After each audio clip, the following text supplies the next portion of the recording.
Hanaki! Did you know that our souls are connected by fate? What do you know? I'm Yuno Hanaki, from production kawaii Hanamizuki. Good afternoon! A rare afternoon stream. Been a while since I streamed at this time slot, huh? Hi, everybody. Hope you guys have been doing well. I've been doing okay.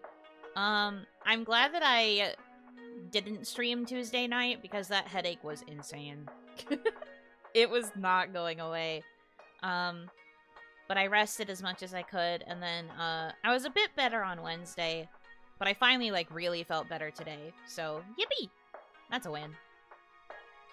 Okay, so I know I'm not on the game screen yet, but that's because I have something I wanted to show you guys, and if we tried to do it on the game screen, it would have been kind of hard for you to see. Let me adjust myself real quick. But I got back a fun, silly thing yesterday, and I thought you would want to see it. Alright, hold on. Let me pull it up.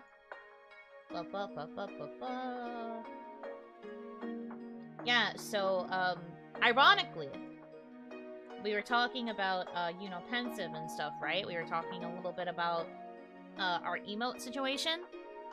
And I am here to inform you, we have a bigger problem. We have our meme collection! Budgie. Our meme emotes are done. Look at this golden collection of emotes. I'm literally insane, I think.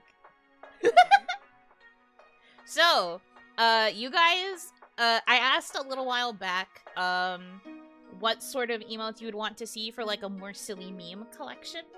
And we've got a interesting collection of emotes lined up here. Some of them were your ideas, some of them were, my and my manager's ideas. So we have a very, very eclectic and silly collection here.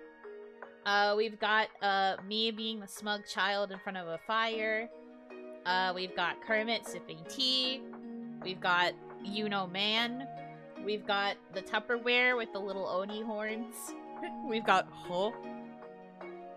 We've got, I think this is meant to be like a wave of some kind. I have to look through the list again. We've got Sad Dog, as somebody already pointed out. We've got me as a tired Powerpuff Girl. We've got, dabbing. We have, actually, we have me with, like, broad Yowie Man proportions coming through a door. We have Yippee! We have the little Yippee creature. We also have a alternate version of that, of me just being, like, menacing. We also have the, woman yelling at a cat meme. We made Kaya the one yelling and pointing at me in frustration, and I am the smug cat sitting at the table. We have Caveman SpongeBob. We have the womanizing meme from a couple streams back. That's an internal joke that became an emote. We've got me looking up at you like while my foo up energy, but as a cat. We've got me. This is like the kombucha girl meme, so it's at first it's me being disgusted, and then it's me tilting my head like, actually, hold up.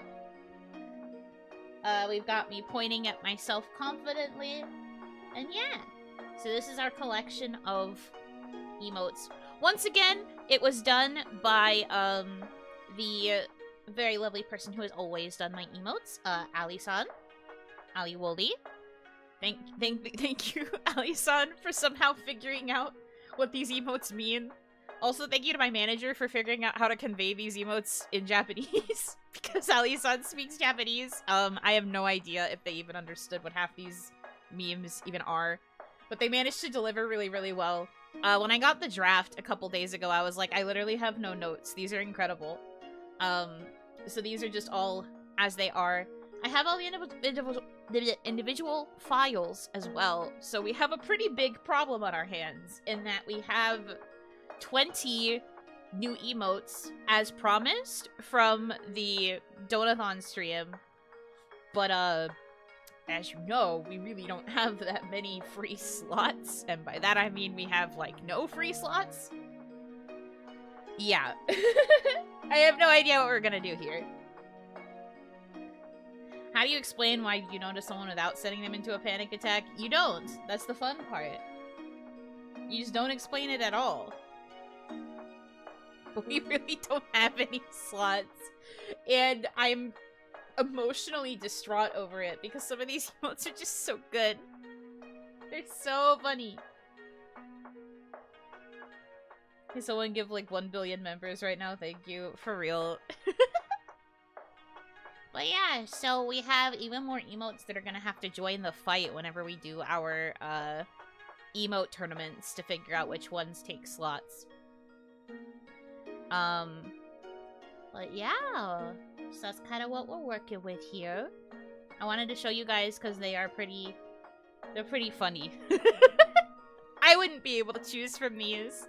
Also, some of them are pairs, so I guess there are situations where we could add one and not the other, which would be a little bit strange because you wouldn't fully get the experience of the paired emote.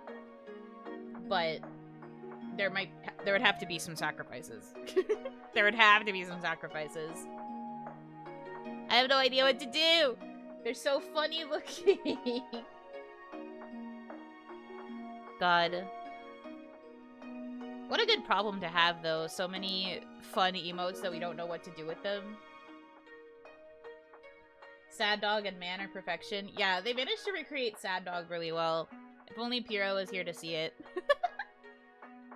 I really like Man, too, though. Man is, pretty iconic. $1 membership tier? Oh, goodness. Well, I wouldn't be able to think about changing prices until I go indie. I have been debating if I'm going to change some of them, and I might. I honestly might. I might, like, switch some things around and change different perks and things. I don't know if it would be a $1 tier, but who knows?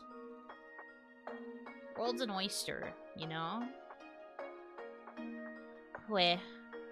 But no, they're really good. I'm glad I could finally show these to you.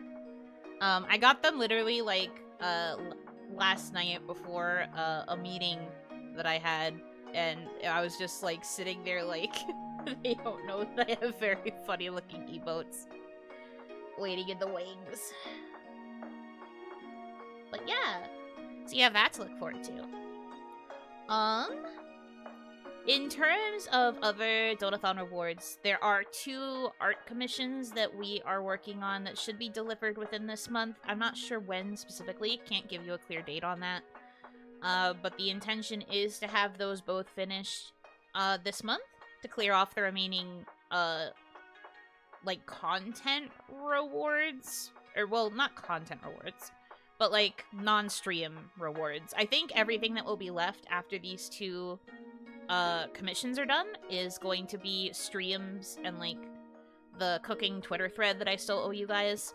So everything after this will just be like extra specific streams and the Twitter thread. I think that's all that's left. If I am wrong, I forgot, sorry. But, like, I was checking over it yesterday. That was part of what the meeting was about. But we were, like, discussing the remaining Dotathon rewards. I think most everything will be done after those commissions are finished. So, thumbs up. I'm almost free. I am almost out of the clutches. Just a few more specific streams left.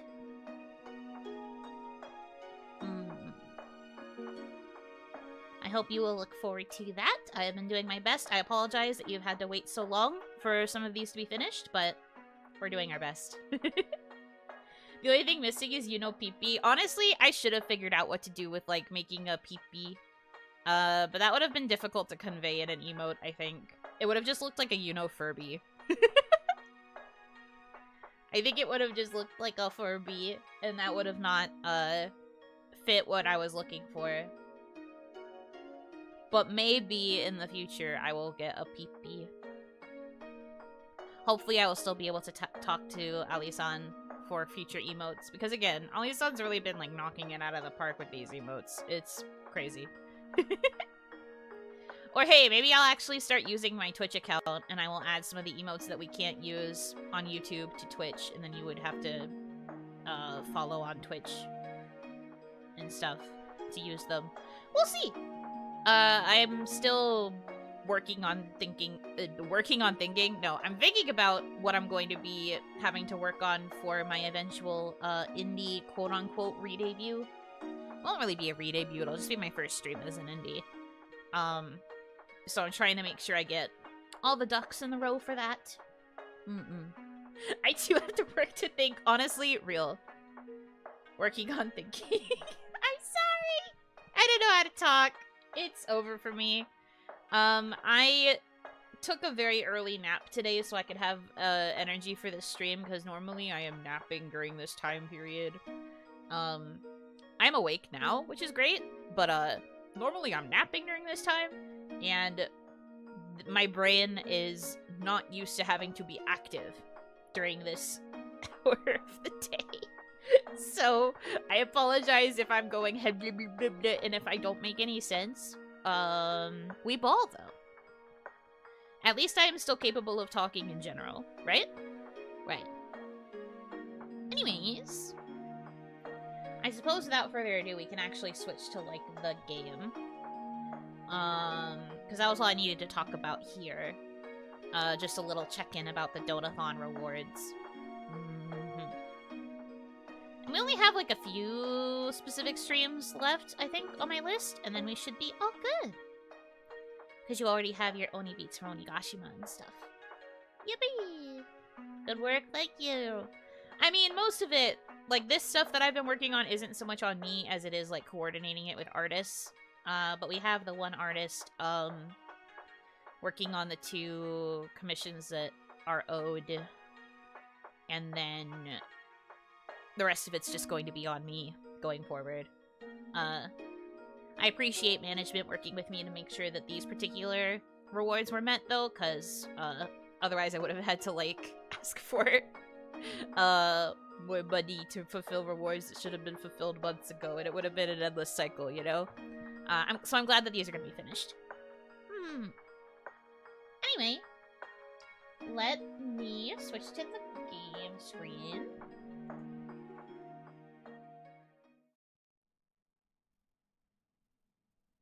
Hello. I can also unmute the game. I have been hearing the BGM on my side, but I had it muted for you guys so there wouldn't be, like, a weird sound overlap. But now you get to hear it. Once again, the cool atmosphere of Necrobarista.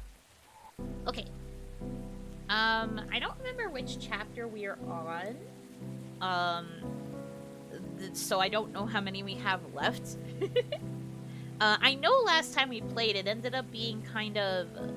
The chapter we did was short, so we managed to do 2 in 1. But, for this stream, because we're on a little bit of a time constraint, so that I can have time to eat dinner before Ete later tonight. I don't know if we'll be finishing 2 chapters or if it will just be 1. We will have to see.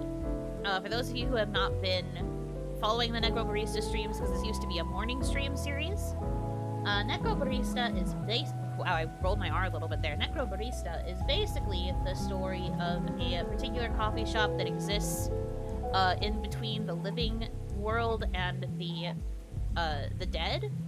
They have several patrons who come in who have recently passed and are waiting to pass on. Like, they're going to, like, leave that place and go to wherever their next destination is. This is, like, a middle point. So like, our main characters, they're all not immortal, but they have the option to gamble for time. Time is considered a currency. And so they have a amount of time that they can earn through, like, legal and sometimes illegal means. And they are currently being monitored by, like, I guess, like, the police of the not living, not dead. They have, like, a huge time debt, and they've been trying to, like, get back time by, like, taking it from people. Technically, you usually only have, like, 48 hours before you pass, but then the people who work at this cafe can take time from the patrons, and then like that shortens the patrons' amount of time they can stay, and it starts feeling more and more uncomfortable the closer you get to when you're supposed to pass. But we're following like a small little cast of characters that work at this shop, and like we're following one particular patron who passed recently and is kind of trying to figure out if he really wants to go or not. I think that's kind of where the story's at right now. It's been a little bit for me, so I don't entirely remember, but I think that's the general gist. I wish they did like a summary at the beginning of the chapters. Rather than like summarizing what we were supposed to get out of it at the end-ish, but it's okay. But yeah, it's just it's like a visual novel experience, a little bit of a kinetic visual novel too, by the way that you can like click around and do certain things. So we're just gonna be chilling, reading the story. I hope you can understand it a little bit. This is the terminal, the dead F 24 hours. Yeah! Basically, stuff like that. This is based on a true story. We do not lie here. We do not lie, please. Okay, let me pop you guys out, because one thing I remember about how this game plays is that it will often lock me into the game once I open it up. So let me make sure everything is good on my side before I am trapped into the game for a little bit. Okay. Come here, video game. Based on a true story, but except not really. Do you work as the barista? We are just we don't have a set character. We're just kind of observing the story as it happens. We point and click around. At first I thought we were playing primarily as Kishan, who is the patron who doesn't really want to move on yet, or at least he doesn't feel like he wants to. But we don't really have a set perspective. I don't blame you. Maybe one day soon I'll be able to stop blaming myself too. You can now speak to Tuan and Hannah to experience the side story walking to the sky. Should I do the side story first? Or should I progress the main story is the real question. I think I haven't explored this area yet, which means there's going to be like little lore bits to pick up. I think, if I remember correctly. Also, there are crab robot overlords with funny faces drawn on them. Okay, they're not our overlords, but we do have little robot creatures that we were allowed to draw faces on, so they are our little guys now. I will agree with that much. So in the in-between parts, we explore the terminal a little bit, and we get like bits of lore based on things that we highlight or interact with. Do they not have the aura though? I guess a little bit. Yeah, the aura a little. Beth too. So these are like little short stories that fill in some of the lore with like certain characters. 50 hours on side content before touching main story. Okay. Well, I will have to find where those two characters are in a bit. Can I go this way? No. Well, I was right to hover over this. So let's do Ashley's inventions.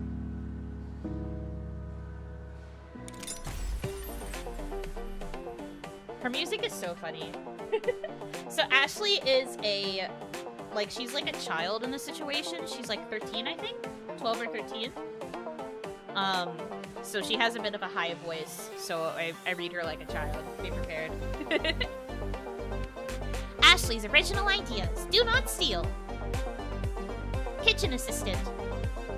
According to Maddy, the best way to chop hard ingredients like carrots or celery is to place the thing you are chopping near the point where the tip of the knife touches the board, since this gives you more leverage. I looked it up, and this is called a class 2 lever, which gives you way more torque when cutting hard things. The mechanical advantage you get from a class 2 lever can be increased by making the knife longer. That gave me the idea to make a knife that was 1 meter long.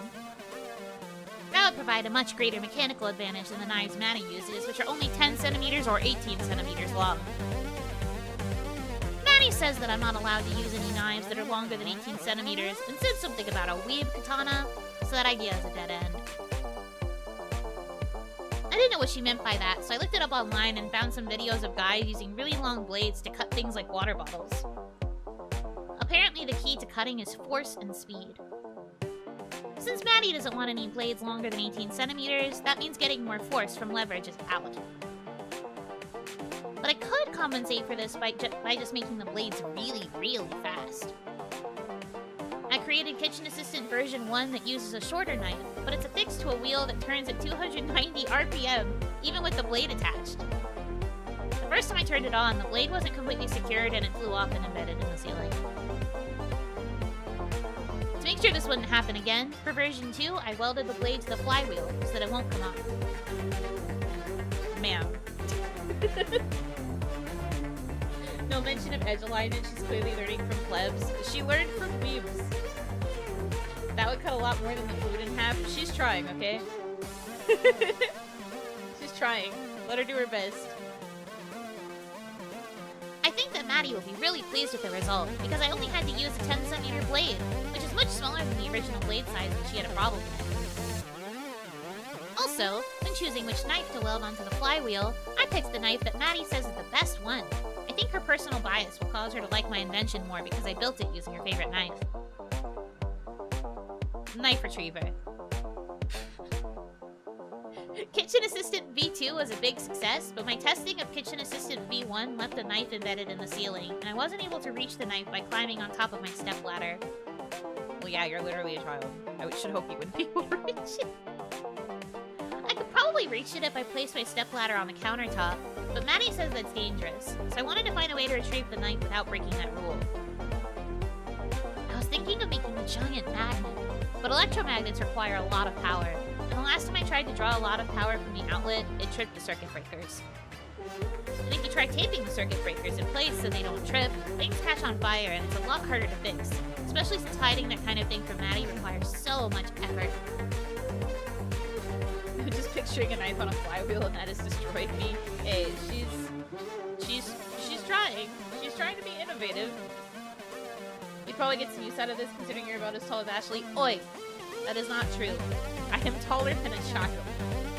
Please. Keeping the smell of smoke covered while replacing a breaker box is like doing 2 jobs at once, and that's 2 jobs more than I want to do on a Saturday afternoon. So a magnet is probably out, especially because I'm not sure if the knife is made out of a ferromagnetic material. I don't know what Maddy's knives are made of, but if they're made out of aluminum, the magnet won't work. I might have to try the electromagnet thing if I can't think of a plan before Maddy notices. She probably wouldn't like it. The good news is that the knife is firmly embedded in the wood, and the compressive force on the knife is enough to prevent it from falling down due to gravity, unless a loud vibration causes it to fall down. So there's a very low probability of the knife falling down and hurting someone. The only thing that could disturb this is if it got humid and the wood around the knife started to warp, and the weather forecast said we're not getting any rain for the next few days, so I should have plenty of time to get the knife down before it's at risk of falling. Just as long as Maddy doesn't look up when she's standing behind that part of the counter, everything will be fine. Visibility reducer. I like how she has to build new robots to counter the problems with the other robots. This is very much a scientist dilemma. You try to build one thing that you think will make life more convenient, and then you have to build another thing to make that previous thing work properly, and it's just an endless loop. This is literally how engineering works. Yeah, that's why it's so funny to see it like in real time, especially with this child. Visibility reducer. To prevent Maddy from looking up and seeing the knife on the ceiling, I created a device to dissuade her from looking up. If you put a really bright halogen lamp somewhere, it really makes people not want to look in that direction. So I figured that if the knife had a halogen lamp next to it, anytime Maddy thought of looking up the ceiling, she would decide, no, I don't want to look up there, because there's a bright halogen lamp that will probably blind me. I'll look down at the counter instead. Or maybe she will look up at the light and then she'll be so disoriented by how bright it is that she won't see the knife on the ceiling. The LED on my headlamp only goes up to 50 lumens, and it takes 500 lumens to disorient the person. The problem was that I couldn't figure out how to affix the halogen lamp to the ceiling. That was the same problem I had with retrieving the knife. It's too high up. Then I realized the simple solution. I could get the halogen lamps up to the ceiling the same way I got the knife up there, by having the kitchen assistant V1 throw them. The halogen lamps aren't sharp enough to embed themselves in the wood, so I had to apply a layer of fast-drying adhesive, covered by another layer of wood glue. I figure the fast-drying adhesive will hold them there long enough for the wood glue to dry, and that'll keep them from falling until I can figure out a way to get the knife down.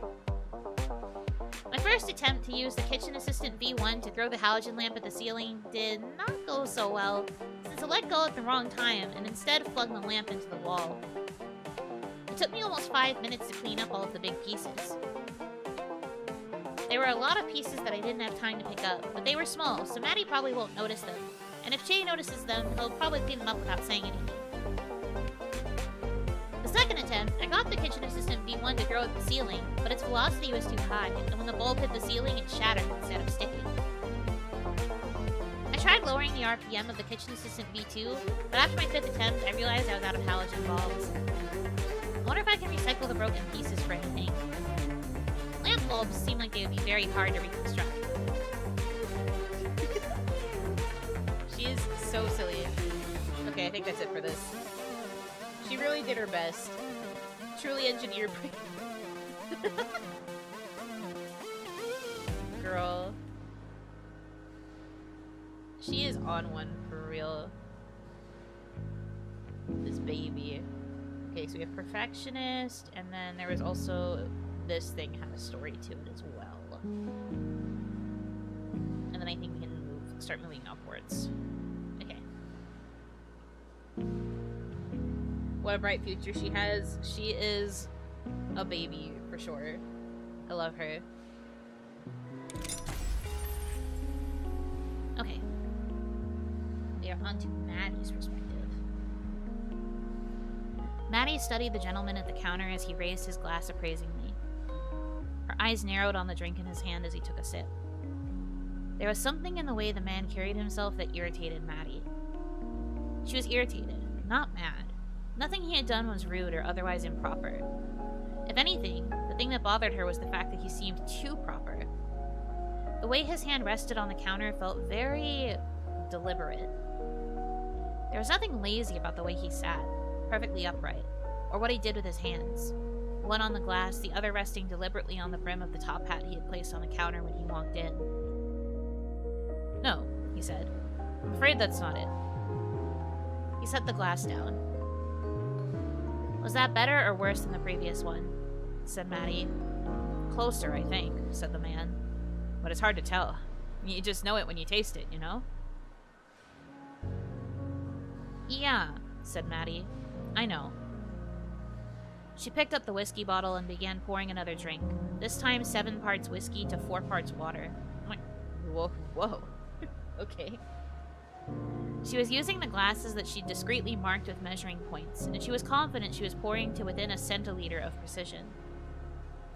She slid the glass over to him. "Try this one," she said.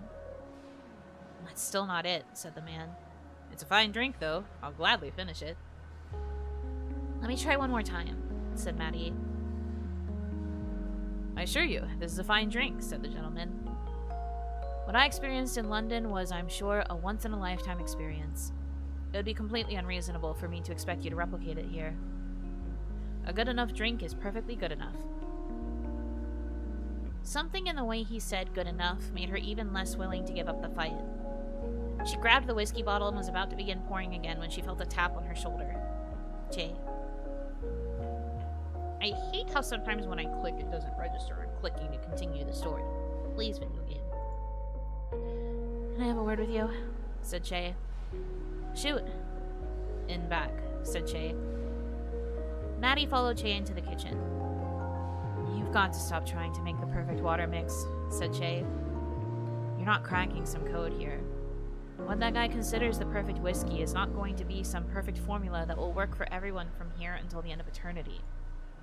Different people have different tastes." I'm aware of that, said Maddy. So why won't you give up? Because I want to give him the perfect drink, said Maddy. He already got the perfect drink in London 20 years ago, said Chay. And every day that passes just makes the memory of that drink more and more unrealistically impressive.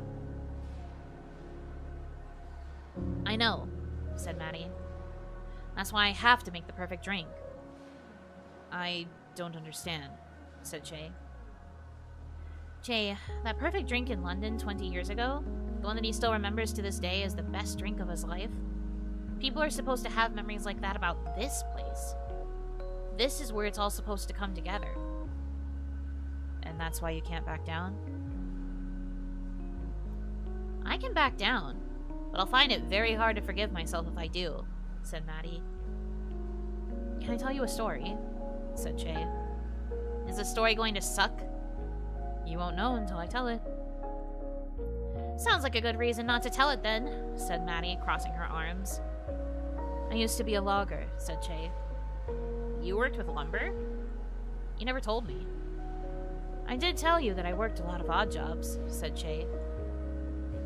And I figured that alone would be enough to communicate that I'm full of anecdotes about a large variety of subjects, even after you've known me for many, many years.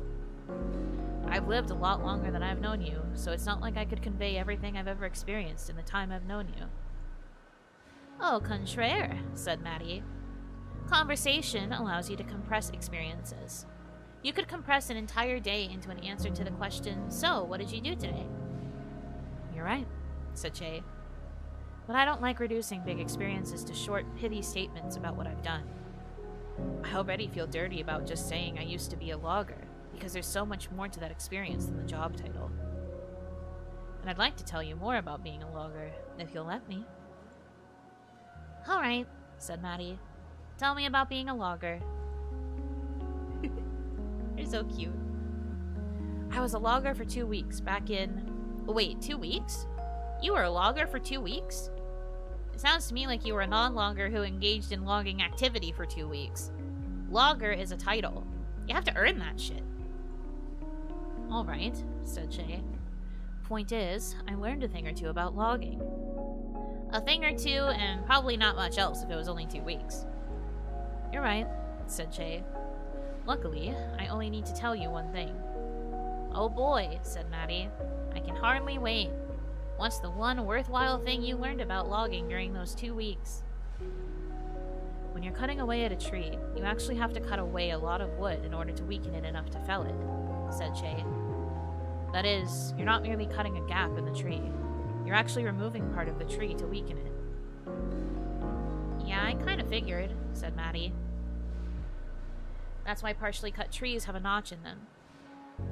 The logger just has to keep making the notch bigger until the tree collapses. Was that your lesson? You're not acting like yourself, said Chay. On the contrary, said Maddy. I'm behaving exactly like myself, and that seems to bother you. Chay grimaced. You're right. Can we still play at being teacher and student? Maddy sighed and put her back against the wall, looking down. Yeah. Alright, said Chay. He did his best to grin. Maddy gestured for him to go on. You were saying about cutting trees. Ah, right, said Chay. You need to create a notch. But to create the notch, you're removing part of the tree. You're taking a chip out of it. Uh-huh. It's really easy to get caught up in that when it's happening, said Chay. When chips are flying everywhere, the last thing you want to focus on is that big tree that's just standing still. You see a chip flying off somewhere, and your eyes, and more importantly, your attention, naturally want to follow it to see where it lands. And that's when you start to miss with your swings. The secret to logging is that you can't pay too much attention to the chips. Some of the chips are going to land at your feet, and some of them are going to fly off and harmlessly hit you in the chest, and others are going to disappear from your field of view. But you just have to focus on the tree. Focus on the impact you're making, not the trees. That's the secret of it. You need to focus on the big goal. Thank you for sharing the secret of logging with me, said Maddy. Though, it can't be too well kept a secret if it's knowledge shared by people with only 2 weeks of experience. She's so sassy. So is that it? Said Maddy. That's it, said Chay. That's a story about how you just have to let the chips fall where they may. Thanks for that bit of folksy wisdom, said Maddy. I'm saving the pretentious wisdom for another day, said Chay. Very thin line between folksy and pretentious when you're acting like a genius for having discovered the etymology of common idioms, said Maddy. That reminds me of a story about wire walking, said Chay. I'm glad, said Maddy. Maybe I'll even hear that story someday. She stepped out of the kitchen before Chay could continue. Maddy returned to the counter. How's that whiskey? She asked. Best thing to happen to me all day, said the gentleman. You could say that this glass of whiskey is the thing that made my day. Thanks, said Maddy. That's all I needed to hear. Man. Wonder if he overheard their conversation and that's why she said it. Or, like, you know, she really was just looking for the praise. And that's the joke. Jeez. They have always been like this. They are quite sassy with each other. Maddy is, like, a very sassy individual. Beth, too. Alright, I remember Beth's story a little bit. Okay. Beth swung her knife in a horizontal slice, and the crowd let out an ooh. Not too loud, she said. Her eyes were fixed on Kyle, but she was speaking to the crowd. Last thing we want is someone coming down here investigating a noise complaint. She heard a few grumbles in the crowd, but they quieted themselves. Everyone understood her meaning. Playing with real knives in this manner was the kind of thing that was strictly verboten, and no one wanted to be on the wrong side of Maddy's bad mood. Even those who didn't fear death quaked in their boots a bit at the prospect of Maddy's wrath. She made a few horizontal slices with her blade, cutting the air. It was the kind of thing people did to warm up the crowd, but Beth was unconcerned with what people thought about how she fought. Her movements with the knife were the only practice she was going to get with this knife, and she did her best to memorize the feel of the blade as it cut through the air. It was a terrible knife for a fight like this, a serrated edge. It was designed for ripping and tearing cooked meat that stood still on a plate, not fresh meat that was attached to a body prepared to evade its cuts. This was an entirely different kind of knife fight than the one before. When playing with practice knives, the goal was to strike the opponent in the torso. When playing with live knives, common etiquette dictated that stabs to the softer parts of the torso, like the chest or stomach, stabs that were most likely to be immediately fatal to a normal person, were strictly against the rules. In this battle, the goal was simply to draw blood. A cut to the arm or leg would do. Kyle was the first to make a move.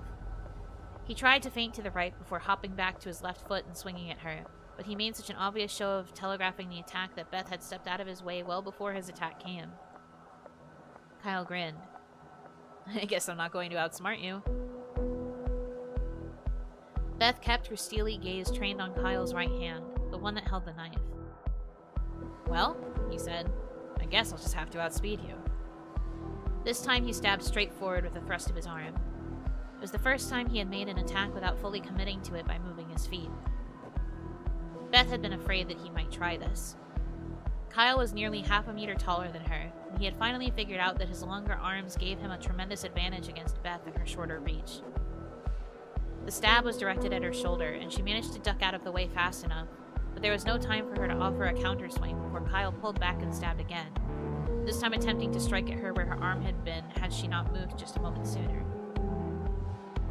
Beth backed up, giving Kyle space and hoping to bait him into making a bigger attack, but he seemed content to continue attempting the one tactic that had come close to working for him.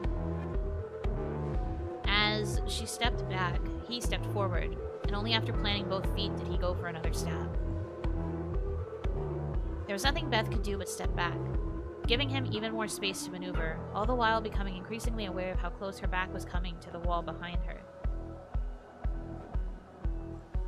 She needed to do something to throw him off balance and find a way to reset. She stepped to the side, forcing Kyle's next attack to take a horizontal arc to reach her, and as soon as she saw that blade coming, she swung her own blade. She heard the ting of metal hitting metal as the two blades made contact, and the serrated edge of Kyle's knife hit the smooth edge of hers. They stayed like that for about half a second, as Beth kept forcing Kyle's knife to the side. With their knives still locked, she strafed around him until her back was no longer against the wall, placing the two of them on equal footing. This would never happen in a real knife fight, Beth thought to herself. She had been saved only by the serrated edge of Kyle's knife. He grinned, apparently enjoying the moment. Yes, Kyle. We're doing it just like in the movies. I know that when you think of a knife fight, you think of two swords or two Jedi facing each other with blades locked. But it's not supposed to go like this. And right now, you're about to lose the biggest edge you had. She finally slid her knife out of the lock, releasing Kyle, who seemed completely oblivious to the fact that their footing had changed. He was so bad at this that he didn't even have an awareness for what it meant to have her with her back against the wall. But what Kyle lacked in brains, he made up for in physical size, and Beth was still left with the problem of how to get around his reach. Kyle was doing too good a job of controlling the space between them. She couldn't go straight for his chest like she had before. Not that she intended to strike him in the chest. She hadn't forgotten the rules. His reach made it equally difficult to go around him. Going over him was certainly out of the question, which meant that her opening had to be from underneath. A stab to the groin would certainly be against the spirit of the rules, but she might be able to get a good shot at his legs if she got close enough to the floor. There was no way to get under his arms from a standing position. If she was going to attempt a leg strike, she would have to commit to it. She needed to create an opening. She feinted sideways toward the wall. Unlike Kyle's attempt at a feint, Beth's move to the left served the dual function of placing her weight in a perfect position to push off her left foot, moving right when Kyle moved left. She made as if to swing at him from the right, which prompted Kyle to stab in that direction. And with his body moving left and his arm moving right, the reach of his arm was effectively reduced. Reduced enough for her to slide under it? There's only one way to find out. She bent her knees, falling forward like a sprinter leaning forward on the starting blocks. There it was. He was twisted to the right, reflexively trying to kick at her, allowing her to lunge forward and place her knife directly in the path of his swinging leg. He was grunting. Whoa! He let out a panicked yelp. No, he wasn't twisting. He was falling. And with the way her knife was pointed up, it was positioned to anchor itself directly into his belly if he fell on top of her. She reflexively tossed the knife aside, hearing it clatter to the floor as Kyle's weight came down on top of her. His tumbling knee struck her directly below the chest, and she felt herself falling back, her head falling to the floor, until the moment she felt the impact of the ground on the back of her head, and everything went black. Oh man. R.I.P. They were talking a lot about how he's like much bigger than her, so that the force of that weight probably knocked her back hard. But at least she made sure not to stab him. Minor concussion, that's all. It's fine, fellas. minor concussion is all. We're good. We're fine. Well then, yeah, for real. It do be like that sometimes. She did her best. Let's see, is there anything out here? Not her. Am I blind? Maybe I have to go inside?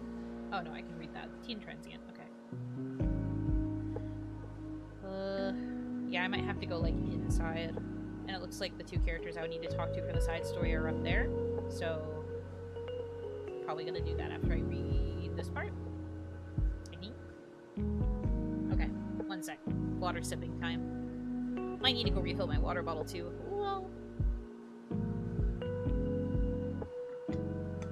Me with only an hour to do this stream before I should probably stop to make dinner. I don't know if I'm even gonna get to the chapter. If I was in this situation, I would do a Kamehameha. Beth should have just done that. Rookie mistake. Yeah, okay. Yeah, okay. Simply channel your energy and treat it like Dragon Ball Z. Uh-huh. I understand. Alright, teen transient.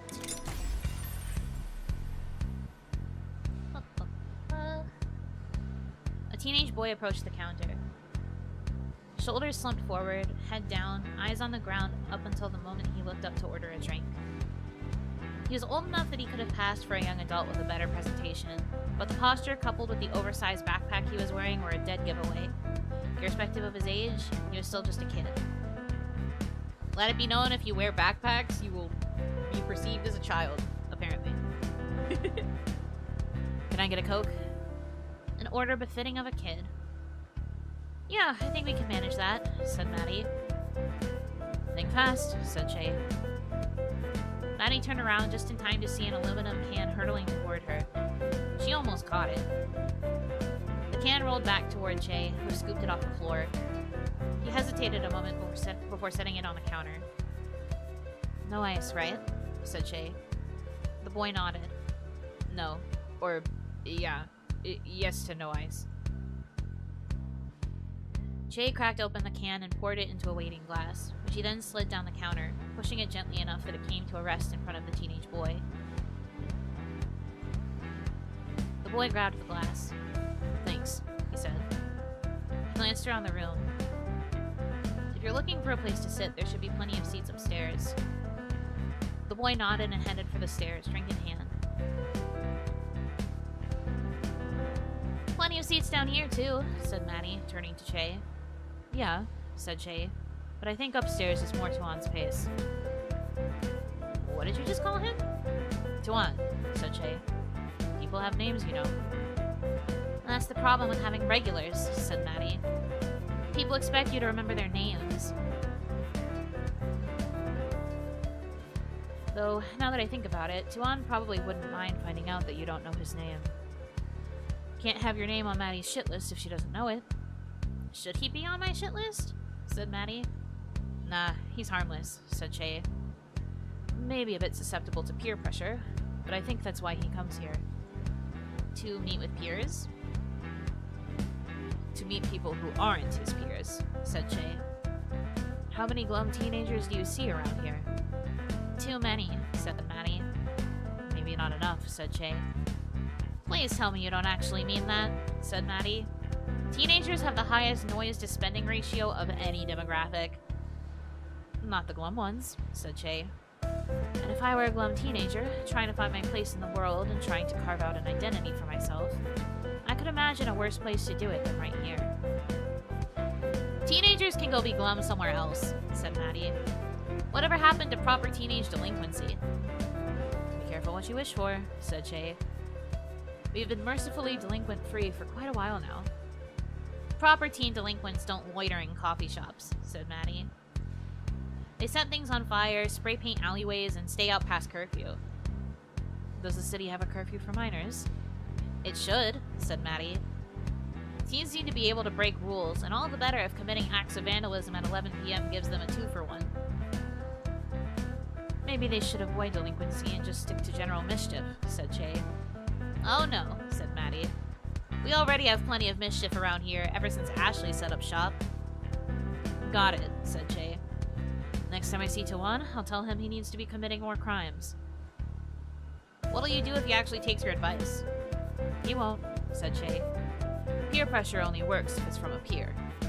Someone of my age telling him he'll be cool if he starts swiping liquor won't do much to assure him that becoming a thief is a ticket to popularity and acceptance.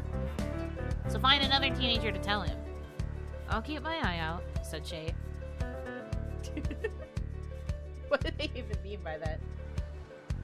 That is so silly. Okay, I guess there's nothing else, because I'm clicking a bunch and it's not continuing. That was a very short one. Will you let me inside now? Yippee! The door's open! I'm free! I have made it to the inside. I guess that was everything new. Because all this is like old stuff.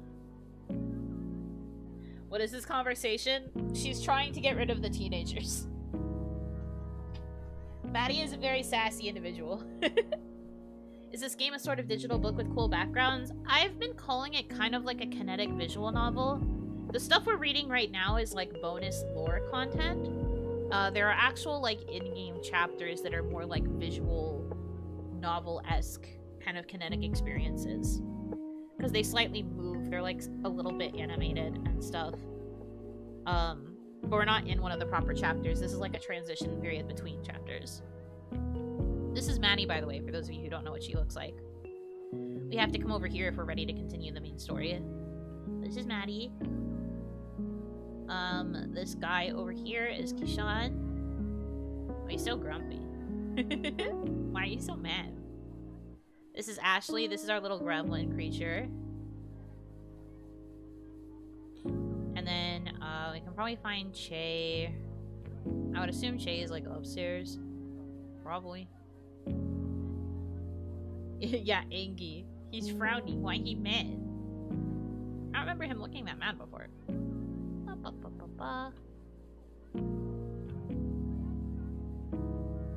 Walking to the sky. This is the side chapter, I believe. I have not seen these characters before. They're so cute.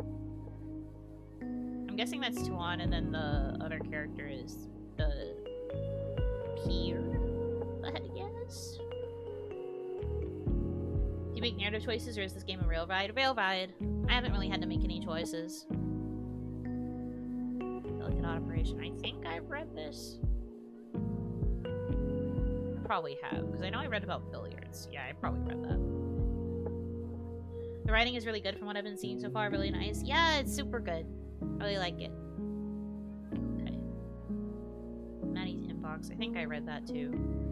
Pretty sure I have read everything on this floor. To be honest. The choice you do have is little faces on the crab dudes.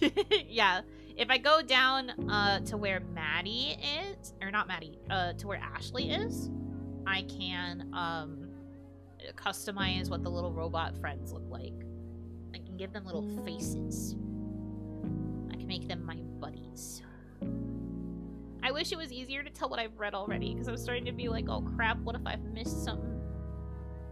I think I'm okay. I think I've been reading everything so far. There isn't like a way to...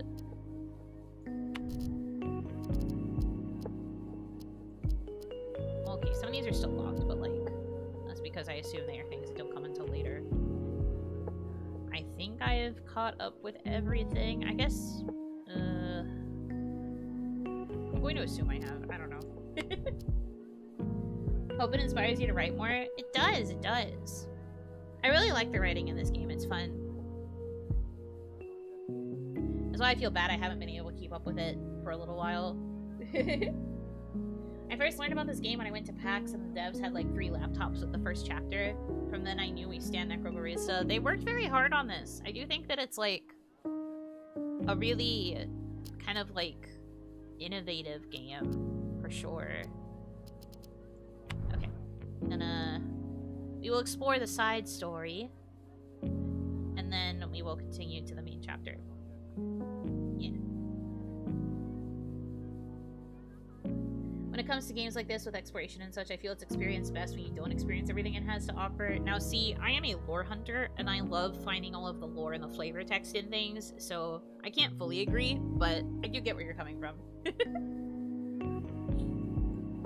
I cannot help the way that I am. Walking to the sky, yes, no. I think yes. I think we want to see the side story.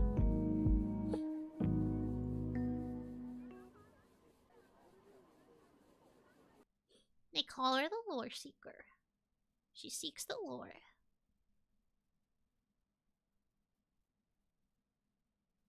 Maybe this will be the side story episode.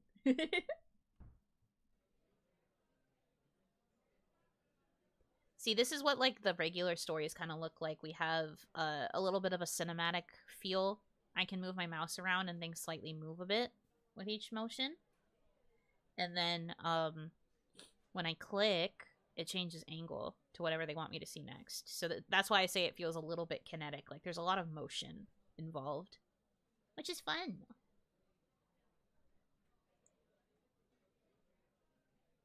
He's brooding. He's doing the teenager thing.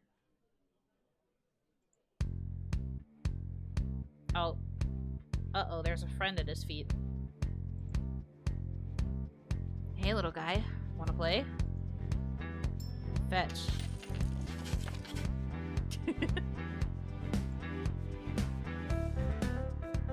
Maybe you'll have an easier time grabbing this.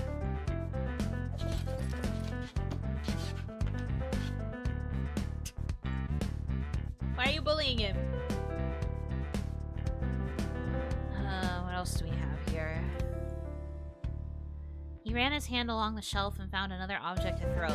A flat, dull ring of metal. Catch. Hey.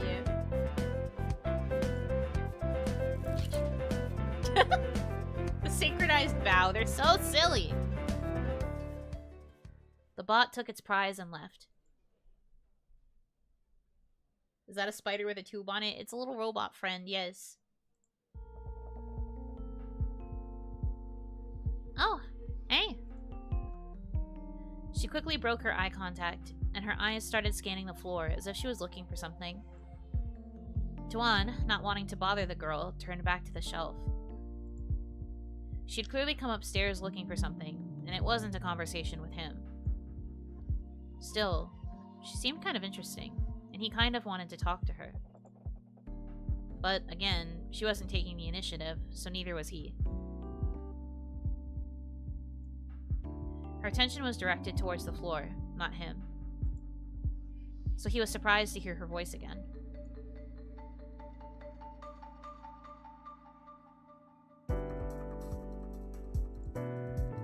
Hey. Yeah? I was just wondering, did you happen to see a ring here? A ring? Like a... Oh, like a ring. Smooth, buddy. You've got this. I believe in you. Yeah, I'm pretty sure I took it off and left it here somewhere. No, I don't think I remember seeing a ring that looked like that. She hadn't actually described the ring to him, he realized. Are you sure? It's just a simple metal band. No fancy etchings or anything. A metal band? Not like a Metallica kind of metal band. But, you know, like a piece of jewelry. Oh my god, they're both cooked. It's so over. Also, she's so cute, guys! Have I ever said how much I like redheads? Now you know. I actually love redheads. Also, green eyes. Whee! I like her. Waifu. I mean, not quite waifu. I don't know how old she is. Considering Tuan is a teen, that she's probably also a teen, but like, she's cute. You've not said it enough because truth. Yeah, honestly, prayer hands, prayer hands, prayer hands. Homie kind of looks like if Ash Ketchum dropped out of college. I like redheads, says the greenhead. I did not choose this. I did not choose my assignment. Redheads and green eyes are pretty great. I have a weakness for green-eyed characters, and also, oftentimes if a character is a redhead, I'm just like, hi, hey, hello, nice to meet you. I'm a bit crazy like that. Anyways. She's really cute is all I wanted to say. Look at her, I love her design. I love the little floopy and the little space, they're not like space buns, but like the little buns in the back of her head and the long hair. She's pretty. Anyway. Tuan suppressed an urge to get into a well-actually argument about heavy rock versus metal and which side of the divide Metallica fell on. Nerd! Nerd! Nerd! Boo this man! Boo! Boo! Lamau! He's such a nerd! You mean just a metal ring? Yes, I'm looking for a metal ring that looks like a metal ring. Kind of like a washer, right? But smooth? I guess? Tuan's blood ran cold as he recalled the object he'd happily surrendered to the robot just minutes earlier. Yeah. I think I saw something like that. There was a little bot up here playing with some metal objects just before. One of them looked kind of like a ring. Oh, great. Is it...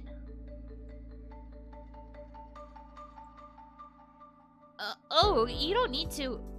It's no problem. I could swear it was right around here. It wasn't. Sorry, I think it may have run off with it. Oh, you don't need to apologize. I mean, it's not like it was your fault, right? Yeah, haha. He mentally cringed at the way he said haha instead of laughing like a normal person. He's cooked! It's over! Sorry, I have to redo my line reading. Yeah, haha. He gave up. Alt F4, bro. Yeah, he's gotta get out of this conversation. He's gotta delete. Well, thanks for checking. I'm going to see if I can find that bot.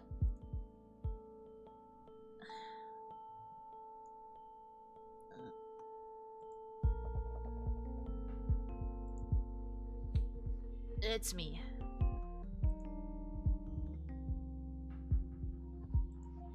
I'm sorry? I mean, it's me that's going to help you find that ring. Oh, that's really not necessary.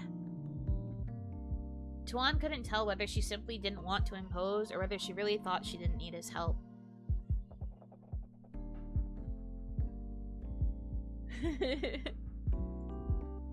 He decided to shoot his shot. I've got nothing better to do. And I know this place pretty well. You're new here, right? Let me lend you my limited knowledge of how this cafe is laid out. If it's not an imposition. I'm happy to help. To be honest, she was imposing a little. Then again, the situation was mostly his fault. Well, cool. I appreciate it.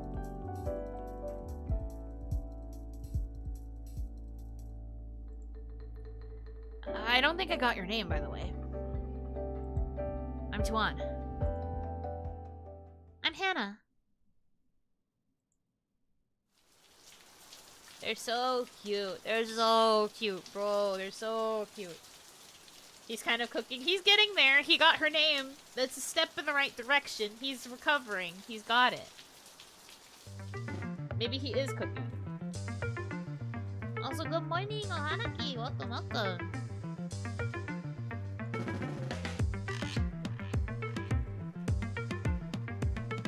Loose jacket on the shoulder that sells the outfit so much. She's so cute! So, does this ring of yours have any special significance? Special gift? Some kind of sentimental value? He hoped it wasn't. It's kind of a reminder of who I used to be. Back when I was going through my whole goth phase. I used to wear 10 rings every day, if you can believe it. Now I just have one. Hang on. Goth phase? Yeah, you know, goth rings. It didn't last long, though. Turns out going full goth is super expensive. I guess I was drawn to the idea back when I had a brief obsession with death. I also wrote a lot of really bad poetry. Pretty cringe, eh? It's not that cringe. You can't judge a person by their poetry. And I was never a goth, but I've been to a few emo concerts in my time. Sure, but you go to emo concerts, so I'm not sure you're a good judge of what's cringe or not.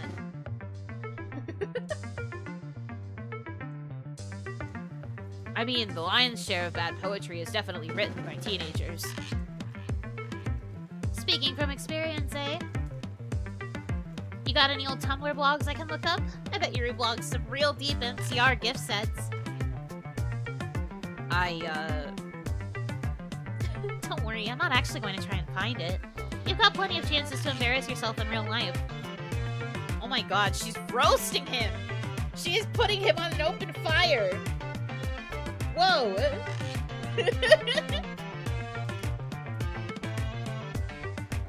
Keep the shameful posting hidden. Burn it if you must. I just don't think it's a bad thing to have written shitty poetry. The whole trying to find beauty in death thing feels pretty childish looking back. My emotions were turned up to 11 thanks to puberty. But I think there is more to it than that. I remember how it felt, becoming an adult but not being treated like one, still stuck in the kid-friendly version of life. If you live out in the suburbs, everything is so sanitized. It feels fake.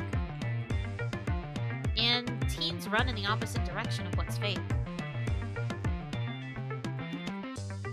We embrace the darkest thing we can find, which tends to be death.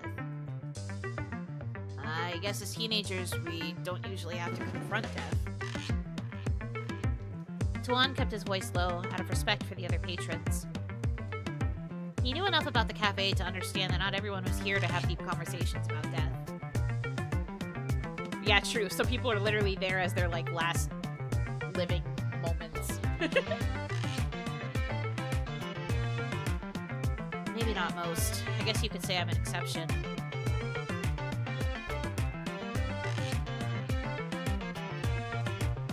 You want to ask a question, don't you? But you're not sure if you're allowed. That's a big assumption. Am I wrong? I'll take that as a yes. And I'll take your continued silence as further confirmation. Okay, you're not wrong. I just don't want to make you uncomfortable. The feeling's mutual. You're not sure you're allowed to ask, and I'm not sure I'm allowed to tell. You're definitely allowed to tell. Sorry, I don't mean to sound pushy. You don't have to tell me if you don't want to. You don't have to treat it like a question that needs answering. Not a question. More an invitation. Right.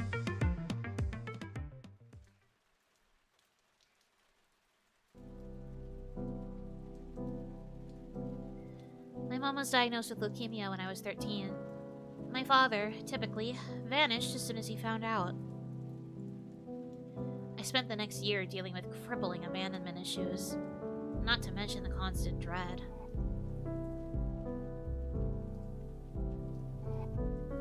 There was more to this story, Tuan could tell. But this was Hannah's story to share if she wanted.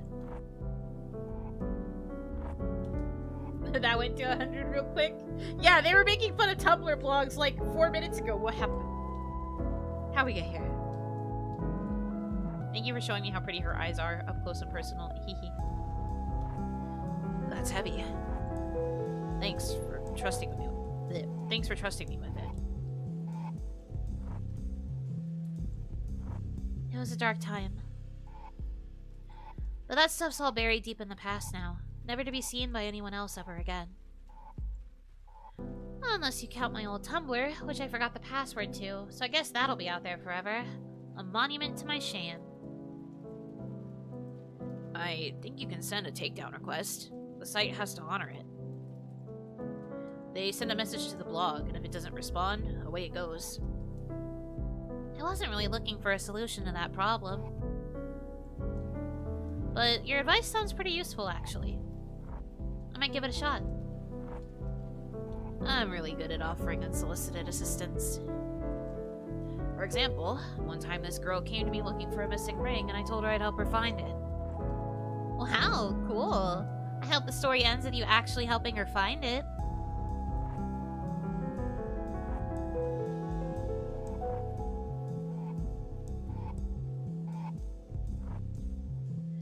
I don't actually remember how the story ended. He pulled it back? Yeah, that's true. That was very smooth. He's pulling it back. He's reeling it in. We might be okay. He didn't cast it too far out to sea. But I think the big plot twist happened when we decided to study the bookshelf. Like the bookshelf we're standing in front of?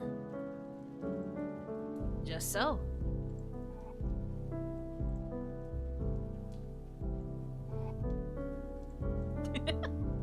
What are these face angles? Can we stop now? I appreciate the commitment to the bit, but the ring's not here. The bookshelves had a few nooks and crannies a bot could hide in, or hide a ring in.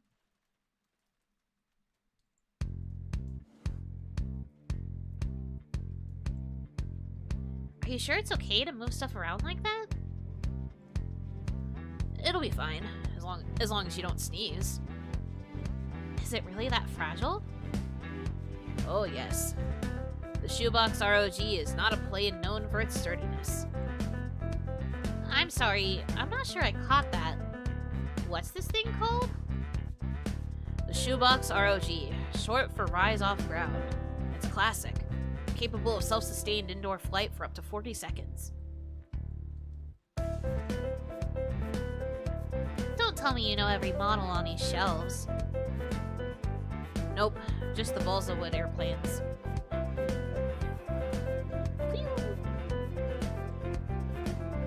When did you become such an expert? Summer camp. I guess preteen boys just find that kind of stuff fascinating. I sure did, and I'll carry that obsession to the grave. And there I was, worried I'd missed out on something important by never going to summer camp. Actually, you kind of did. I'm sure that the physics of a rubber band-powered airplane... No, I mean, like, the other stuff. Thwack. I'm not a big fan of archery or netball either. You really think people remember summer camp because they got to play with bows and arrows? I always figured learning how to fish or shoot an arrow was meant to be some kind of delightful experience.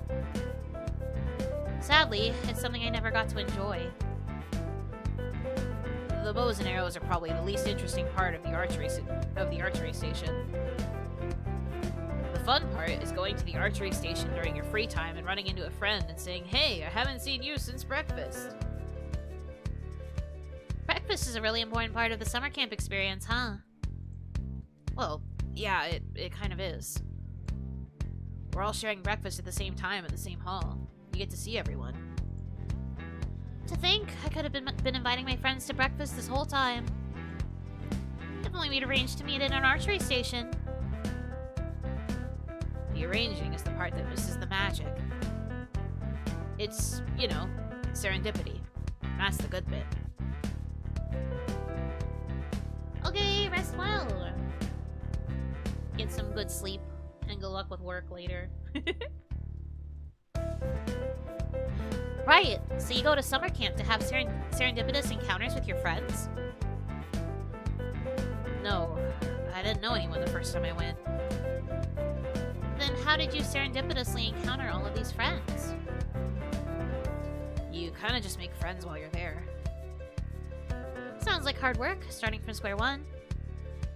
Actually, it's not. Crammed all together at summer camp, you fall into friendships like it's natural. You meet loads of other kids, spend every waking moment with them, and then never see them again. And that's fun? Knowing that you'll lose these friends when you eventually leave? Yeah. When you've only got a little time together, you really go all out making the most of that time.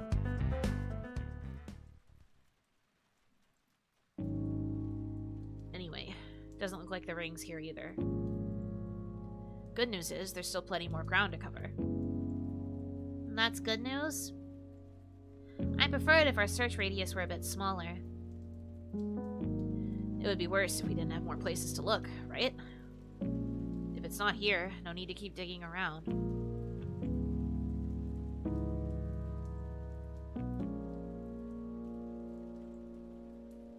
You're the first person I've met who seems to see good in expiring relationships.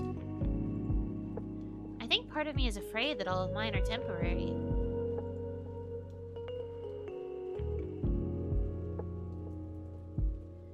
The opposite of that is much worse. For example, when someone new moves into your neighborhood. It's like, oh, we should have them for dinner sometime. Sometime is meant to be next week, but then it turns into next month. And you keep putting it off until eventually you've spent years living next door to people you know nothing about. There wasn't a sense of urgency to the relationship, so it never evolved past how-do-you-dos, you know? Like, those people in your life who are always there. You take it for granted that they'll never leave, and forget to enjoy the moments you have together. And then you wake up, and they're gone. maybe I shouldn't be reading this part right now. Ooh, maybe I should have been reading this part right now. Okay, anyway. I pretend I do not see it. I am focused on the acting. I am immersed. This is not being perceived in my brain. Anyway. The best friendships I ever had were the ones with a built-in expiration date. You've thought about this a lot. Yeah, I guess I have.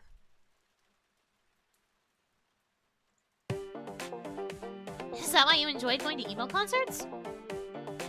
Sounds like a great opportunity to make a friend, spend a few hours with them, and then never see them again. It was kind of a one-time thing, really. I usually listen to music when I'm on my own. I still have the Fall Out Boy album I'd listen to every night when I cried into my pillow. Year 8 sucked. The music was that bad, huh? The lyrics made me feel the pain and futility of my own existence. A lot of my early teenage years were filled with the sense that nothing meant anything. When I listened to that album, it felt like I was staring into the abyss. The music wasn't bad either. Oh, good. Because taking shots at Fall Out Boy is fighting words. But I'm still wondering, like, if the album made you feel like shit, why did you keep coming back to it? I actually enjoy burying my face in my pillowcase and loudly sobbing as I'm overwhelmed by a creeping feeling of existential angst. I get that some people enjoy a good cry from time to time, but I think you might enjoy existential angst a little too much. No, you misunderstand me. I said, I enjoy burying my face in my pillowcase and loudly sobbing as I'm overwhelmed by a creeping feeling of existential angst. That's the name of the third track on the album. I genuinely can't tell if you're lying or not. Lying? Or simply bullshitting? If I'm just trying to entertain, then it's not really lying. Maybe parody or satire. Plain old storytelling. Satire doesn't work if it's indistinguishable from the truth. That title isn't an obvious exaggeration. I'd expect that from them. What if I told you my favorite song of theirs was actually I'm like a lawyer with the way I'm always trying to get you off? I'd assume you're trying to flirt with me because there's no way that's a real song. And you assume it's a flirting attempt. Why? Well, it's suggestive. If I had to describe it in one word, I'd say it's... lewd. And if I told you my favorite Fall Out Boy song was Bang the Doldrums? Crude. I've got a dark alley and a bad idea that says you should shut your mouth. Rude! This ain't a scene, it's an arms race. Feud. Our lawyers made us change the name of this song so we wouldn't get... sued! She did the Ace Attorney pose. Wait, they're so cute. No, this is really cute. Objection! I love her. They're both dorks. Yeah, they really are. Why is she so based? A good question. Is he still cooking? He might be. They're bantering pretty well. They might be onto something.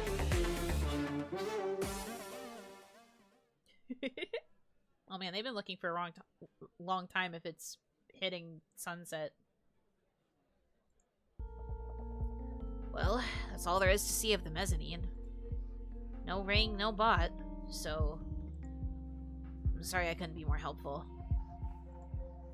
Don't be silly. You helped me check all the little nooks and crannies. And besides, you kept me company. Frustrated searching becomes a heck of a lot more enjoyable when you're hanging out with an alright guy. Huh. Nice. Could be, yeah. That's a solid theory.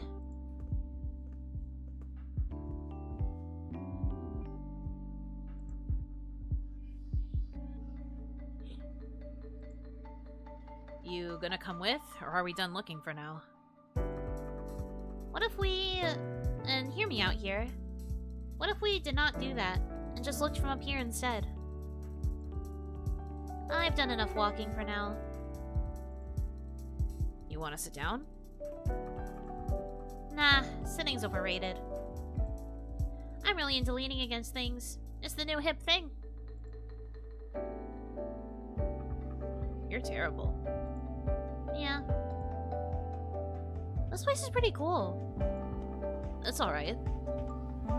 Interesting crowd down there. All types.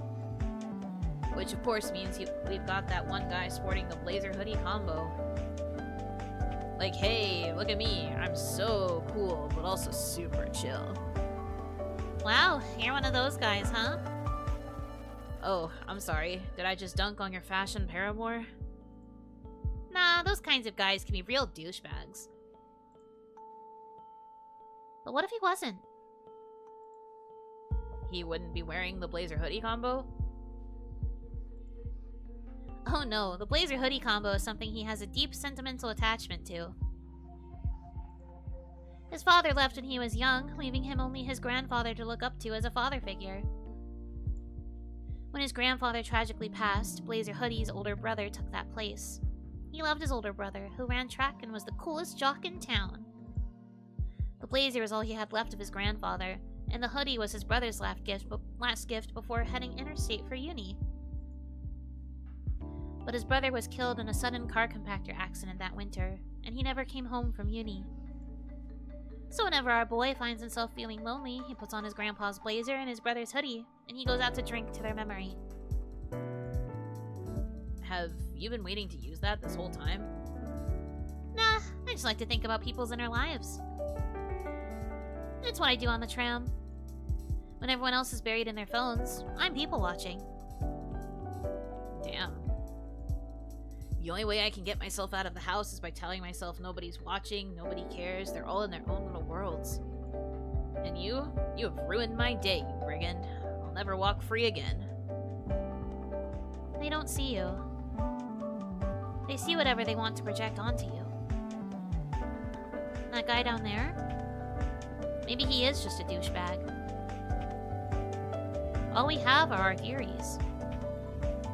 And those reveal more about us than anyone else, don't you think?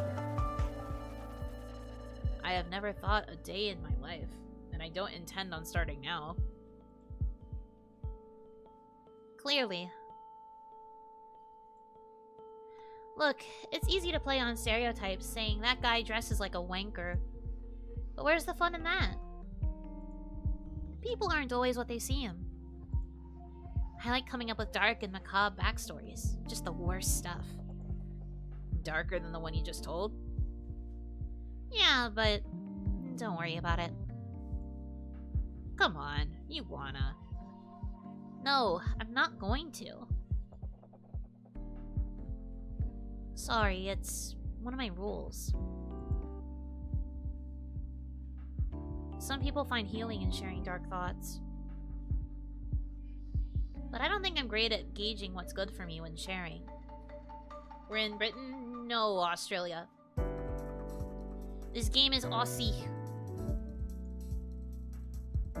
I end up oversharing, and then I spiral and spiral until I'm in a bad place. So, no stories for tonight.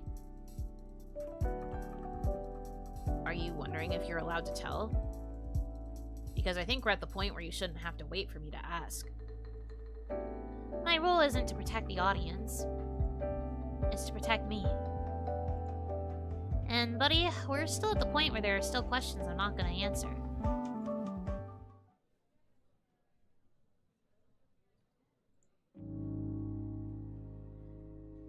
That doesn't mean I'm bothered by you asking. I mean, there are always going to be topics that aren't on the table. But you won't know until you ask. That's a good way to look at it. And here I was, worried I'd ruined the mood. I've never shied from a somber mood. A mood getting dark and serious doesn't mean it's ruined. After all, some people like it dark. Yourself included? Hey, you can't have light without darkness, right? Sounds like a Fall Out Boy lyric to me. Good thinking, though. That's why I start every day with my hands in the toaster. The rest of the day feels amazing after that.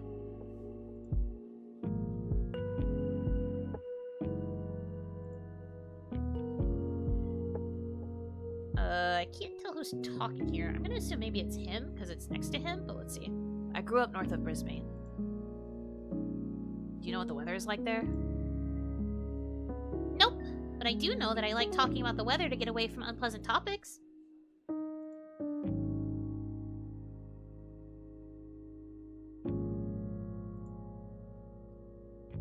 It's downright tropical. Not a bad day in sight.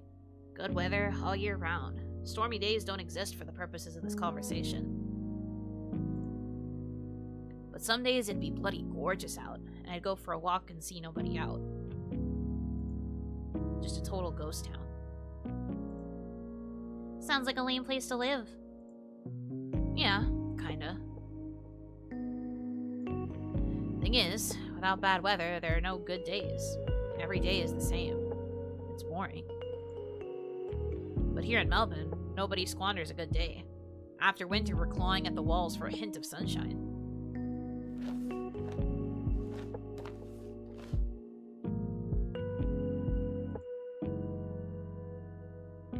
And that's your case for dark and melancholy conversation. I mean, if everything's out of 10, it might as well be out of 1. There's no scale.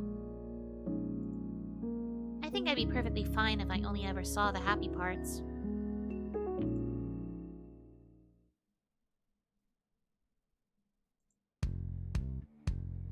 It's a contradiction, isn't it?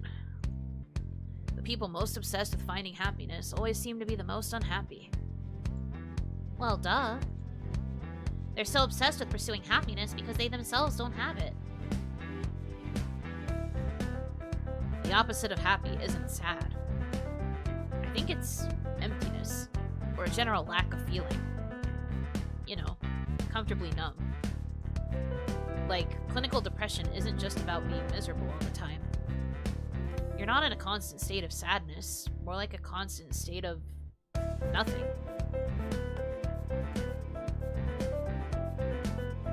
Now they have a metaphor of playing checkers while debating. This is a metaphor.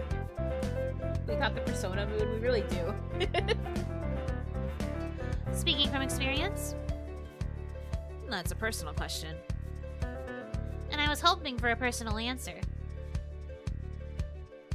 You don't get to wax philosophical about your emotions and suddenly clam up when I'm the one asking you about them. First time catching a stream of this game, why is this music banger? The whole OST is really good. It has really good music for sure.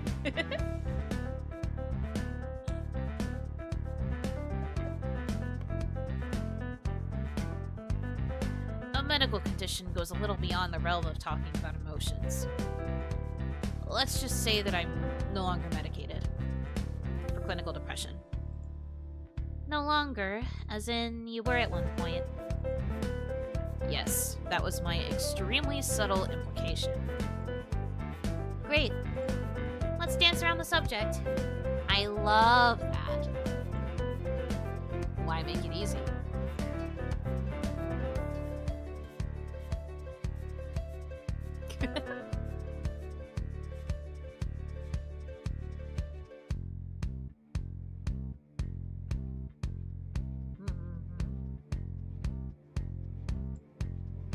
You really love talking, huh? Is that a complaint? Not at all. It's just, you don't come across as quite so outgoing. I wasn't always. What you're seeing are the results of an extensive, self-inflicted deprogramming effort.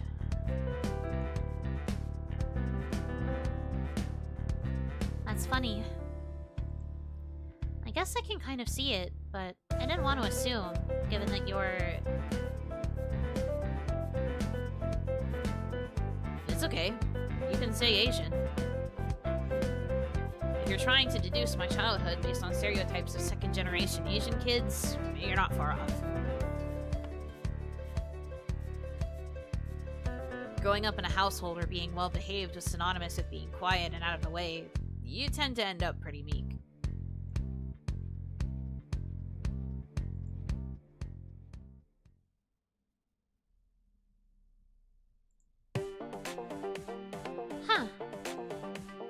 When you talked about Asian parents, I was thinking more about, like, academic achievement.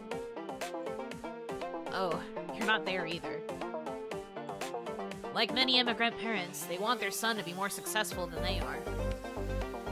Who won the checkers? I need to know. I think he was winning, I'm pretty sure. Isla!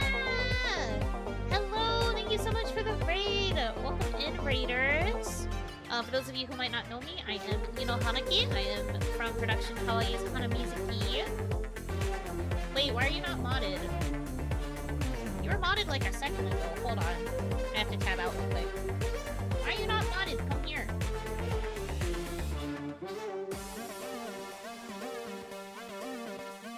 Come here. There we go. Cute girl wrench, go! Woo! But yeah, thank you so much for dropping in. Lost a lot of wrenches in account transfer. Ah, that makes sense. Okay. I had to make sure. I was like, I definitely did that myself. I could have sworn I did. But hi, welcome. I hope you had a good stream. You guys had fun. Right now, I am reading a kind of kinetic visual novel, I guess, called Necrobarista. We're reading one of the side stories right now, so I apologize if you don't entirely understand what's going on. These two are young teenagers just kind of chatting about life. Sometimes it's about dark stuff, sometimes it's more lighthearted, there's lots of banter, they're being very cute. I'm very invested in their story, I have to know how it progresses, but yeah! I hope you had a good stream, thank you so much once again for the raid, I hope you rest well after your stream too. But yeah, welcome in, hope you enjoy your stay. Okay, let me get the game back up. Okay.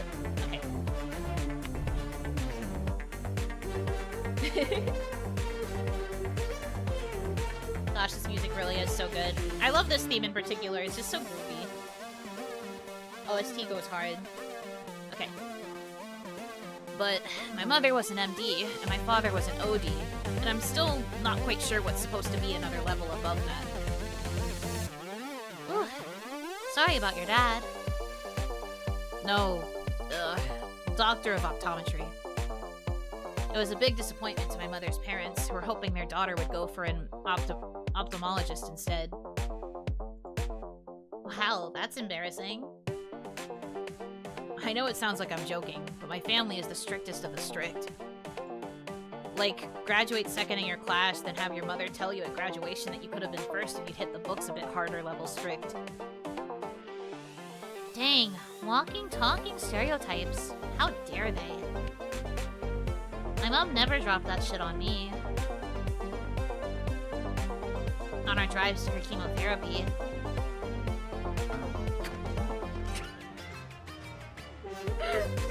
No, Tuan! Oh, he's so fucked.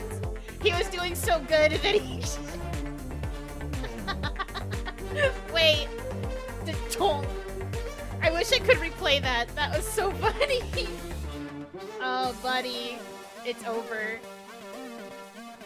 Also loving this BGM. It's so good. Astrophysical and metaphorical. Yeah, he's just like, ah, shit, I forgot that her mom had cancer. Ah.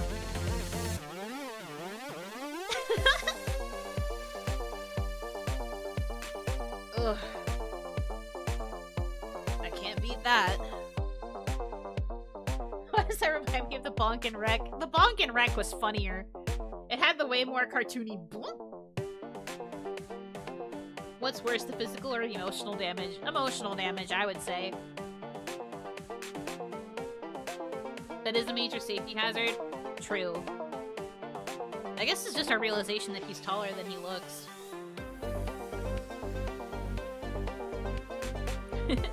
What? You mean you don't want to spend the day dwelling on the worst moments of your life? Come on, dredging up childhood traumas is everyone's favorite hobby. Where's your sense of the macabre? Usually I have to pay to dredge up my childhood traumas with someone. Alright, I accept cash, card, and signed photos of Brent and Yuri. Alternatively, we can just talk about happy things instead.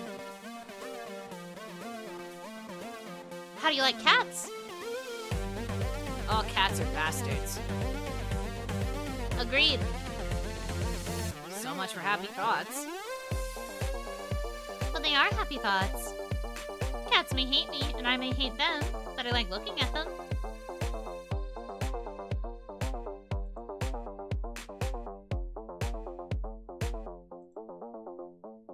That's probably my spiciest take. Tuan was enjoying the easy rapport he'd found with Hannah, something rare and precious. Yeah, they're hand-holding, but she's helping him up. Guys, relax. She's just helping him up. With that thought came a sudden sense of panic at the idea of losing this feeling, of losing... Oh, he pulled away.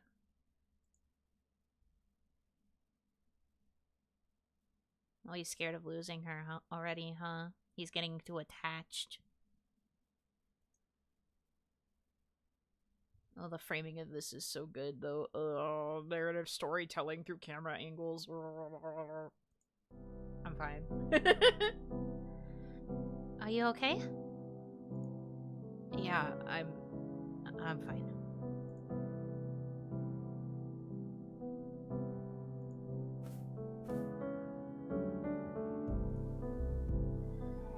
Felt a bit uneasy on my feet there for a second. This place, it kind of does a number on you. You can say that again. This place kind of does a number on you. It was a lie. The anxiety in his chest, clawing at his lungs, wasn't an affliction brought on by his presence in the cafe. His fear of loss made him just like the rest of the patrons. This is a minor note, but sometimes she loses the light in her eye when she's... Like, she loses her eye shine a little bit when she's, like, deep in thought or when she's, like, surprised by something. I wonder if that's meant to show that she's, like, more dead inside than she actually tries to act. Because, like, her eyes don't have the eye shine here. And I know it's gotta be on purpose, because usually they do have eye shine, like he does. Interesting little thing to note. I've noticed sometimes when we pan over to her, she doesn't have the eye shine there for like a second.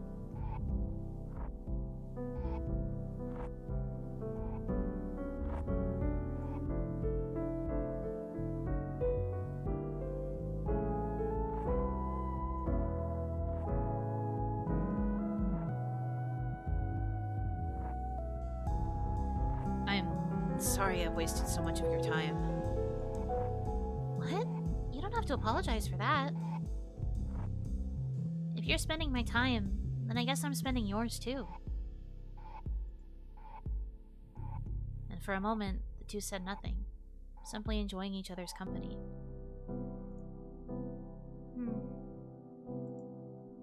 Hey, are you... Shh. Can you hear it? Hear it?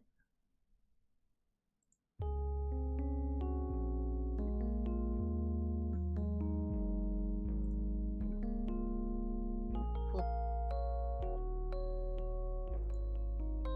Good timing, little guy.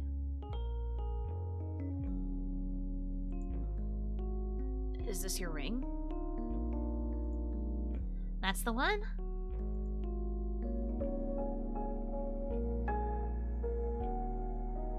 Oh, interesting. Middle finger ring.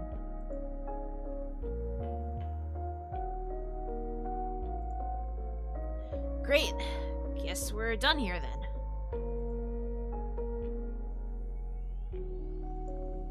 Yeah. Great. I'll, see you around. Sure. See you around.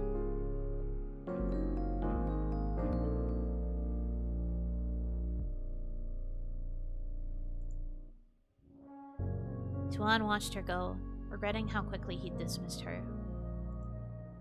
His mind raced, searching for an excuse to call her back and continue their conversation. Was he meant to yell something like, "Hey, you've got spaghetti on your sweater"? With every step she took, the warmth in him faded, until she was gone and he was left empty and cold. Damn it.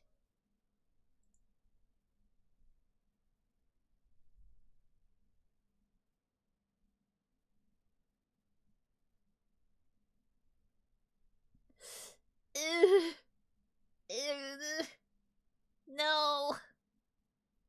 I can't. Yeah, no, this sucks. Okay, good. We're still going. Guys, we're good. We're safe. It continues. I thought it was gonna end. We're so back. Wait, we're so back. We're so back. I'm manifesting. I'm manifesting. I'm manifesting. I'm manifesting. I'm manifesting.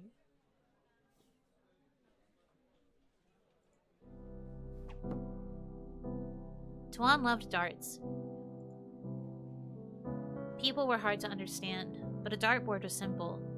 Circles and squares and a sharp little missile thrown barehanded by him, a self-proclaimed dartist. He'd honed his skills on school nights, while his parents were too engrossed in their work to pay attention to him. It was a relatively quiet game when played skillfully, so it never made enough sound to draw their ire. What had started as a distraction was now a secret love. Secret, because what self-respecting teenager played darts? But he was not a self-respecting teenager. Not in the slightest. Yo! Hey, I haven't seen you since breakfast. Oh my god, she came back! Fades away. Oh, she said the thing. We are literally so back. I'm fine. Oh, hey. You know that would only make sense if we'd actually had breakfast together, right? Shut up.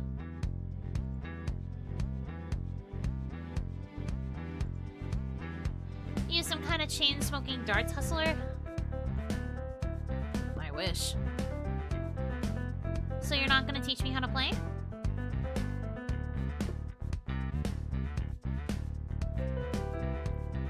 Nah, I'm really not any good. Dude, you just hit 2 bullseyes in a row.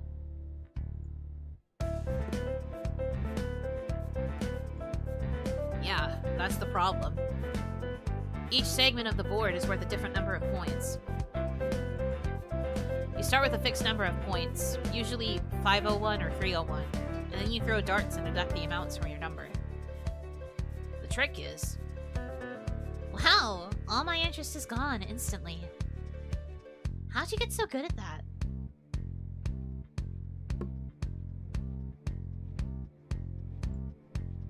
Practice.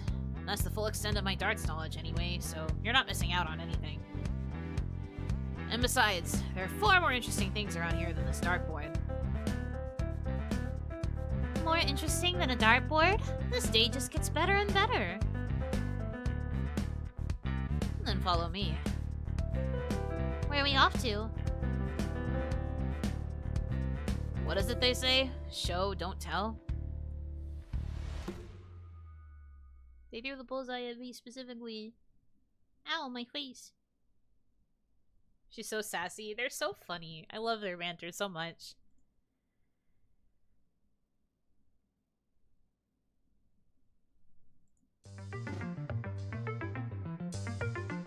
Where are you off to? This isn't our final destination.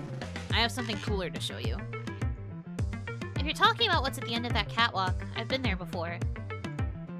I came in that way, actually. The catwalk's not interesting. Then where are you going? Going down. Well, bye.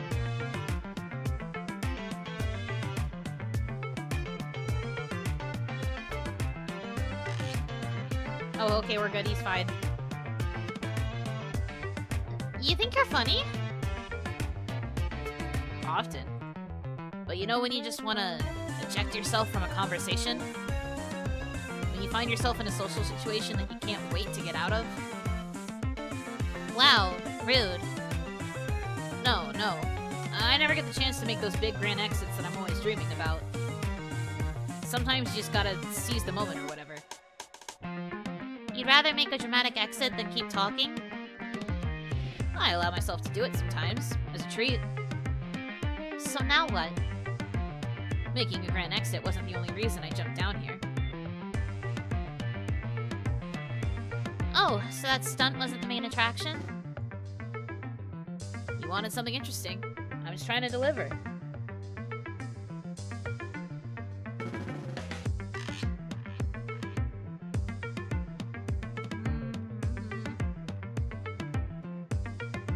You can jump down. I don't have the feet of an athlete. Bend your knees when you land. It'll soften the landing. The impact force will travel from your feet through your hip bone. You're real eloquent when you've got a captive audience, aren't you? Yes, young cricket. Don't lock your knees. The more you say, the less inclination I have to listen. You talk in paragraphs, my dude. Whatever. Oop.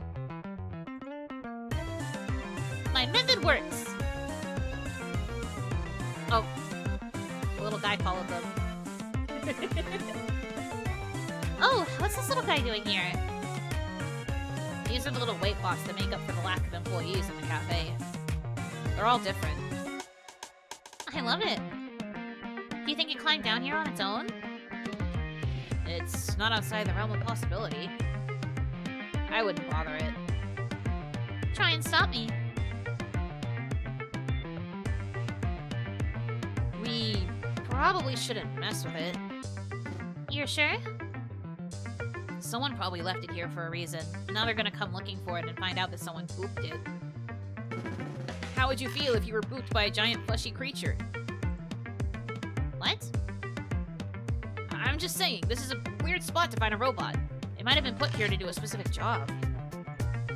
I think it's bored. Can we take it with us? I really think we shouldn't. Fine.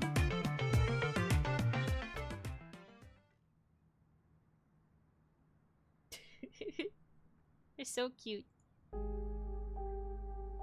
Is this what you wanted to show me? Nah, this is still the journey. Oh, cool.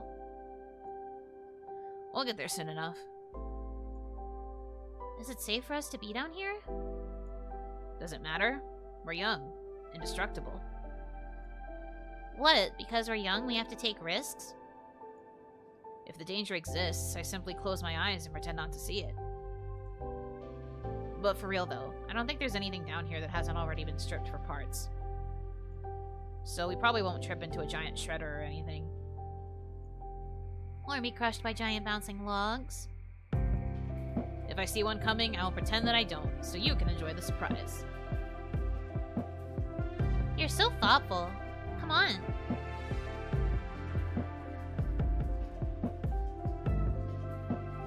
Last one there's a rotten egg! You don't even know where we're going. Watch your step, you don't want to trip. Didn't you just say something about ignoring danger? I mean, I'm not an idiot. Could have fooled me. Rude. Actually, given the amount of jagged, rusty metal I'm seeing around here...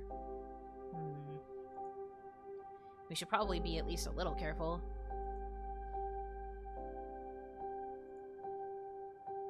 Hannah? Oh, jeez.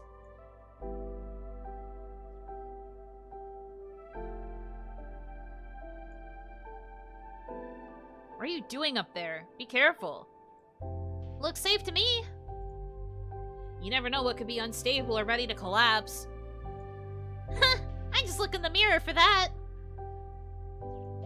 Okay, but for real. Why'd you bring me here if you were just gonna chaperone me to death? We're not at our final destination yet.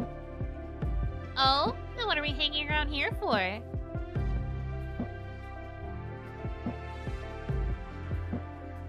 So, what's dangerous around here? Jagged, rusty metal. Tetanus, probably. It's not gonna poke through your shoes, hopefully, but try not to land on it with your face. Noted. Am I being too much? I should note at this point that I'm very bad at evaluating risk. Wow, really? Shouldn't have followed you down here. I'm gonna have double tetanus by the time we leave. Not aiming for triple tetanus? I try to keep my expectations modest. This dialogue is so good. They do a really good job of having these two just purely banter and, like, build everything around them and what they're talking about. There have been, like, moments of narration, but I like how a lot of it is just being told purely through the dialogue between them. It's really good. It's very peak.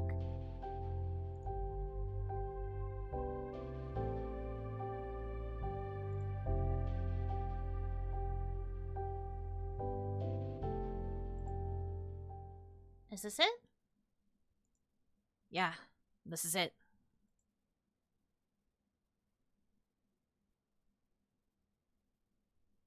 What is it? What is it? Show me the thing. I'm obsessed with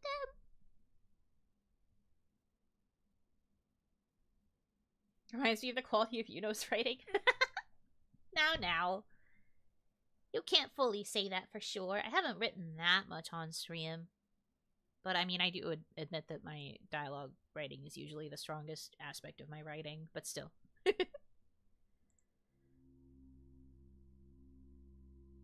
Oh, cool. Dark cavern. Where are we going?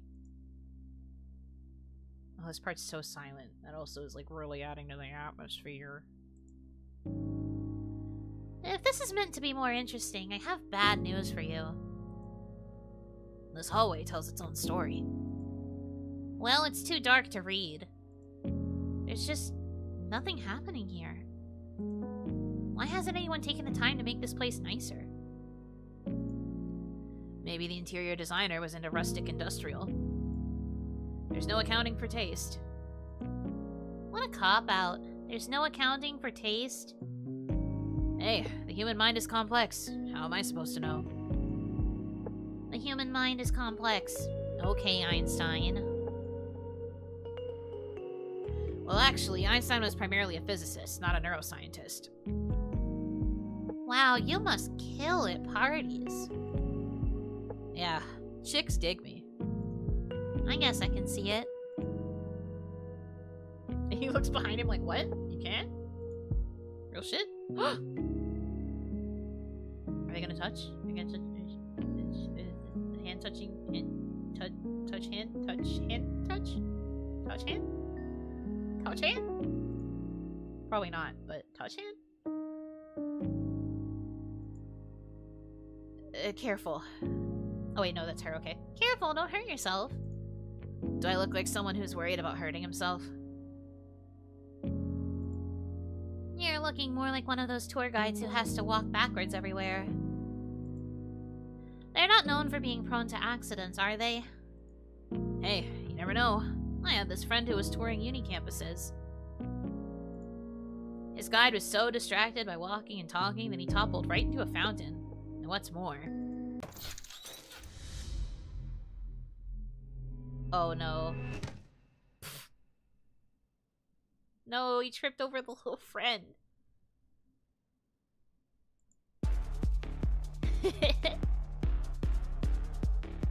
Don't say you told me so. I shouldn't laugh, but, well, here I am. Laughing. At you. Great job, little buddy. Can I pet this one? Yeah, I guess. She looks a little like you, this girl. She has red hair and green eyes. They do not look entirely like me, but... I mean, she's cute, so I'll take it. I'll take it. I appreciate the compliment. I love her. Oh. He gripped hand. Hiya! Can I put that down? Considering he pinched her, yeah, that makes sense. You know, bro, I see before accepting the compliment? Yes, I can and will. Why did you do that? Why did I do what? Tell me it was okay to pet him. I thought you wanted to pet him. Yeah, I wanted to, but I wasn't asking for your permission.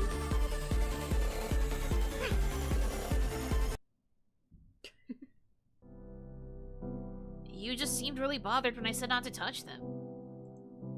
The other times, I mean. I didn't need your permission. I was asking your opinion.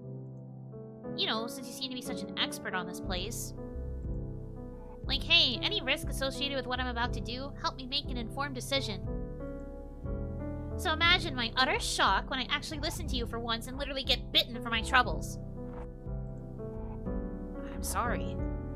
Are you okay? I'm fine. I'm fine.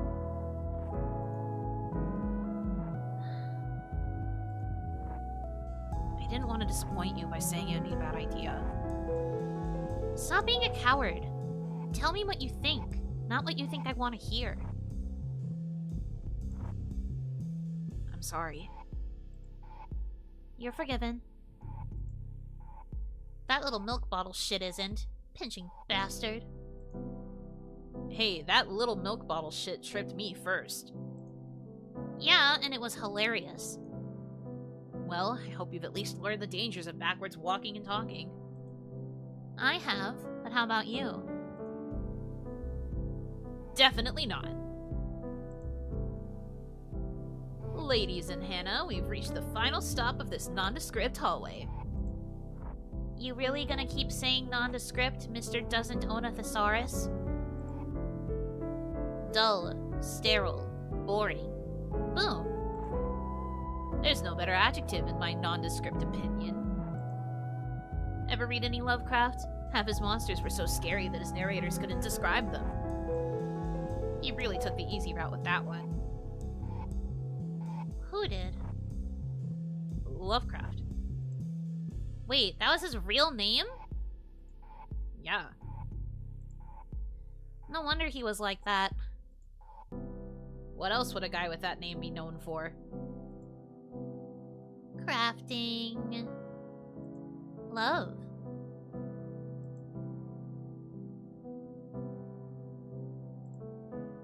You got me. This guy sounds perfect for Yuno. What do you mean sounds perfect for me? Because he's referencing Lovecraft? Crazy. Speaking of writing, I was going to ask if it'd be okay to post a slightly saucy short I'd written a while back with my MC and the wife I mentioned in the poem I post. Maybe wait until after the dissolution. If you post it now, I won't check it. I probably wouldn't be looking at it until after, because, you know, There's some things that we cannot do. Yes. So I would just be careful.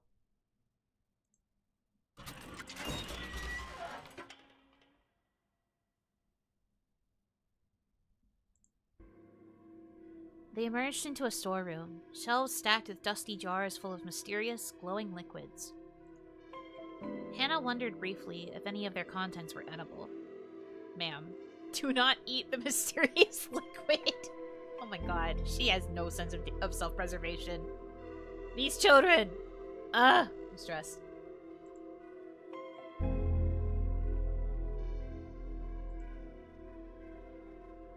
Huh, why are these all way out here? Try reading the labels. I can't read whatever language that is. It's Latin. Casual flex there, smarty pants. I have an ad hoc understanding of Latin words, phrases, etc. I'm going to kick your ass. You would be well justified in doing so.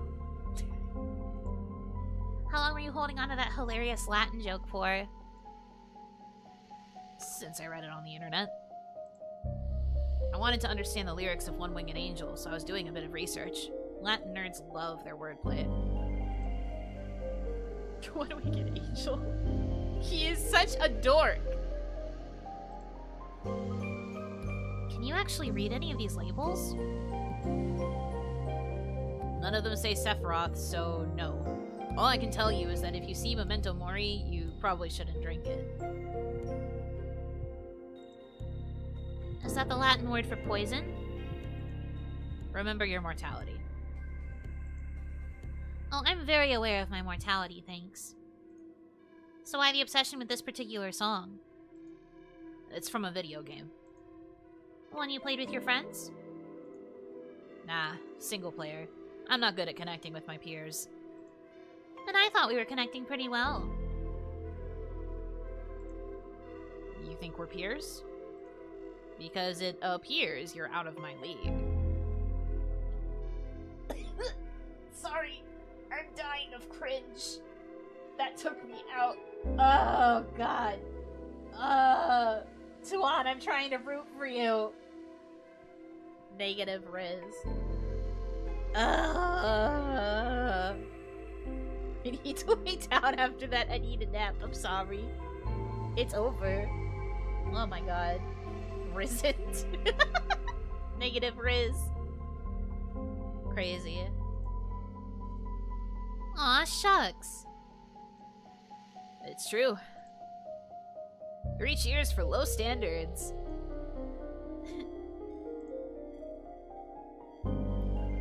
Hannah's eyes sparkled when she laughed, and for once, Tuan struggled to feel anything but warm. I'm going to scream. I'm going to scream. I'm going to scream. Oh, no, they're so cute. I'm fine. I'm normal. Yo, check out that one.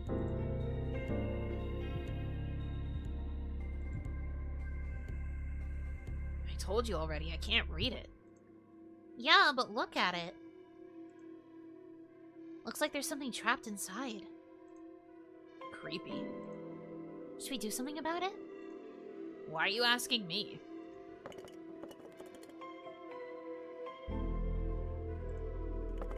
Oh.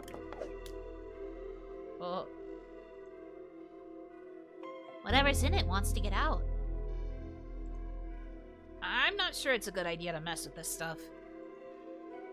What if it's a genie or something? Oh no, is that the sound of your impending litigation? I guess I can't stop you either way.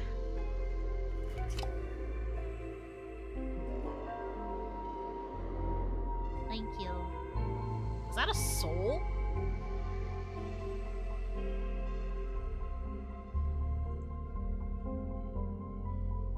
A warm glow suffused them both, then in a heartbeat was gone.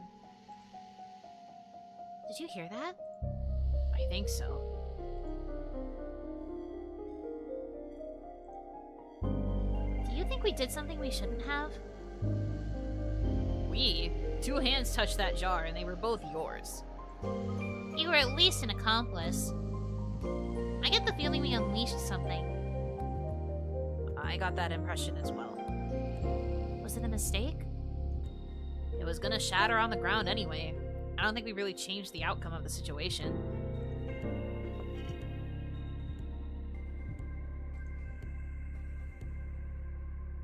Well, even if we did set an evil spirit free, I'm glad we came here. I'm glad we came here too. You ever get that feeling like you've already committed to a decision, but you're not yet sure if it'll lead to something great or something painful? Are we still talking about the jar? Yes, definitely. Let's get a move on. Yesn't. He was late for Yuno's stream and had to run, so true. Speaking of being late, I don't know how much longer this side story is. I might be a little bit late to Ete. It's fine. It's fine. We're all good. It's fine. Coping. Sure, our final destination's right through here. Another door. What the frick? Is that the end of the world? Oh, it's a train track. Interesting. Tuan's heartbeat thundered in his ears. Afraid of heights? I think it's perfectly natural to be a bit spooked when confronted with something that could be lethal. Lethal?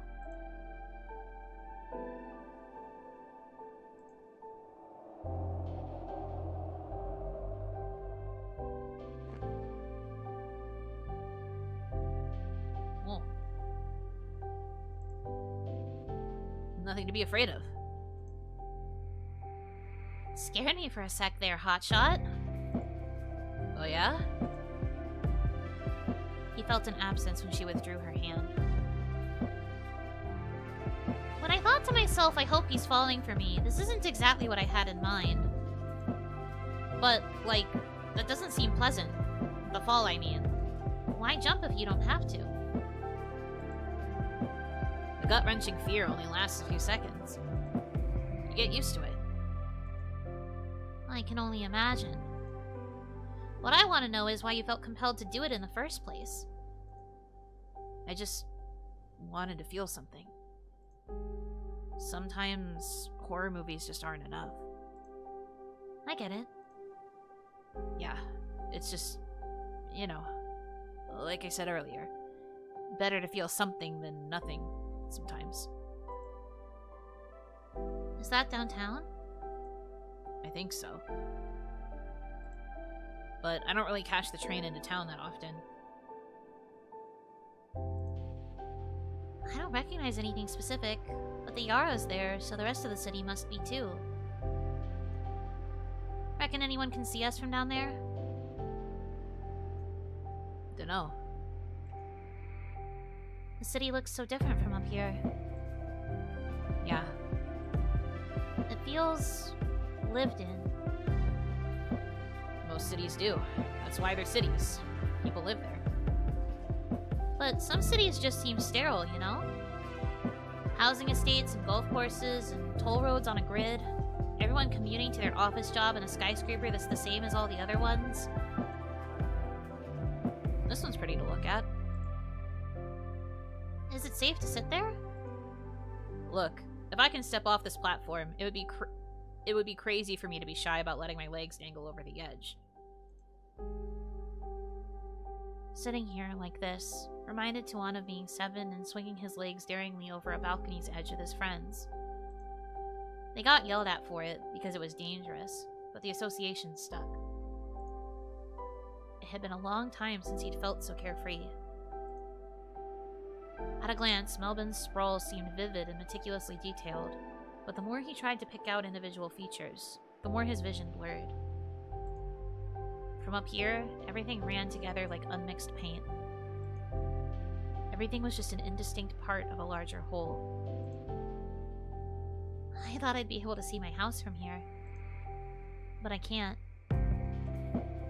Actually, I can't recognize anything. I know it's Melbourne, but it feels like a dream. Do you think we're dreaming?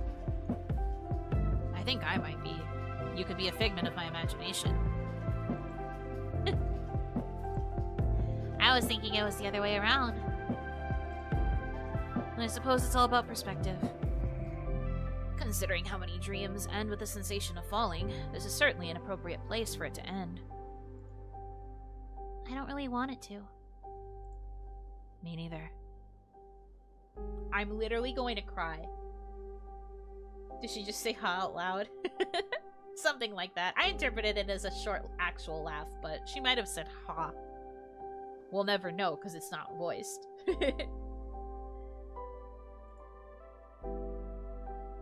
Oh god, I'm gonna cry, dude.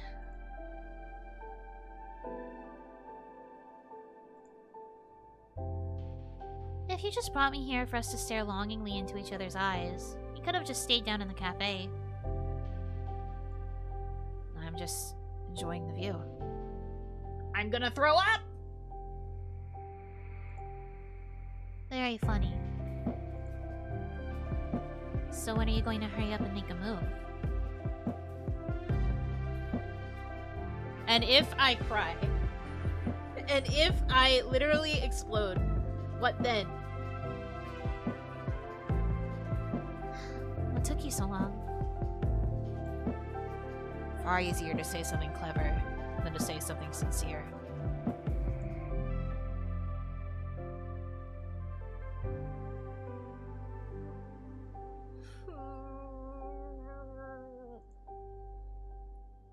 Oh god, they're gonna kiss. They're gonna kiss. Oh god, it's happening.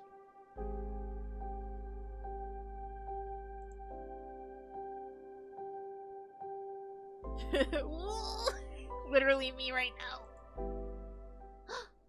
She looked away? Oh man. Oh man. Oh man. What's happening? No!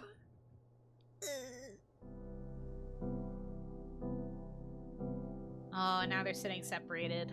Oh dear. I lied to you earlier. About what?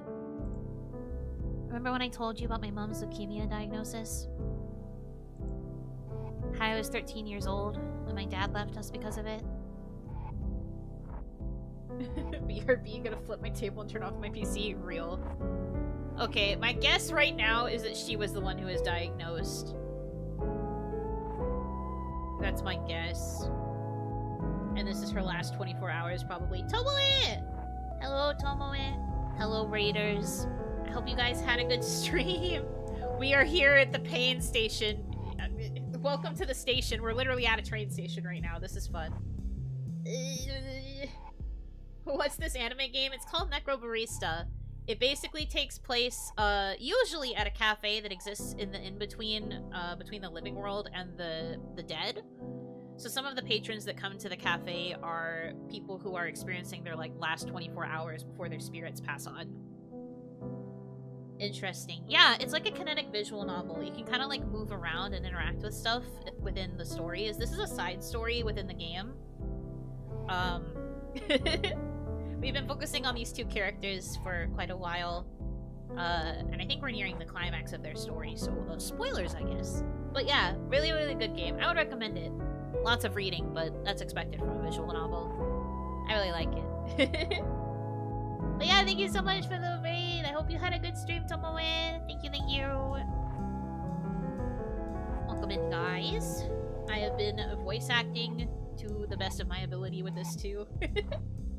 But I really like this visual novel. It's a lot of fun. Okay, let's continue the pain. We're right in the middle of the pain part, the sad part.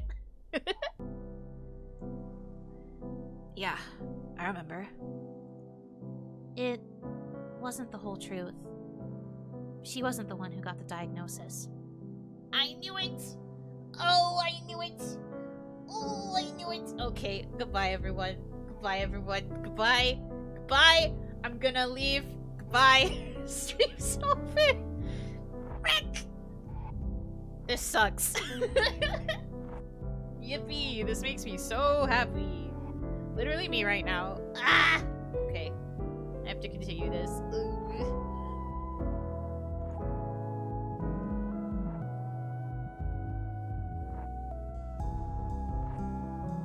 This hair isn't mine. 6 months of chemo wasn't kind to me. I felt like a fraud every time I wore someone else's hair, so I bought this from a costume shop. If I was gonna lie to the world about having hair, it might as well be something dazzling. Can you say something? Please? I guess it's not a surprise. You only make fun of people when it's trivial stuff. When you started cracking wise about cancer, I started getting the inkling that it wasn't about someone else. Not obvious, huh? Not at first. But I feel like I've gotten to know you well enough by now.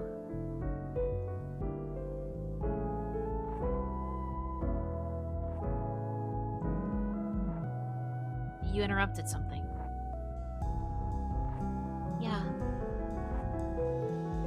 I was going to. I know. If you still want to, Sorry. Mood's dead. My fault. Need to reset the scene. How about we go for a walk? I think that'd help.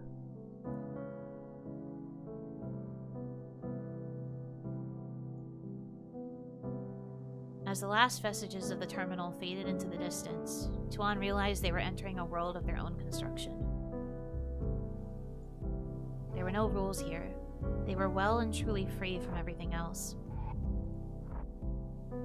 He didn't know what they were walking towards. But in the end, did it really even matter?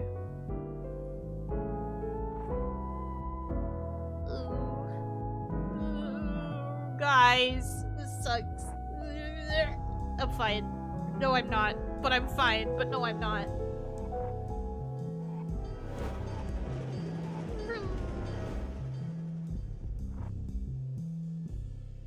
For a fleeting moment, Tuan felt oddly at peace despite everything. Hannah had trusted him with her true self. But with affirmation came fear.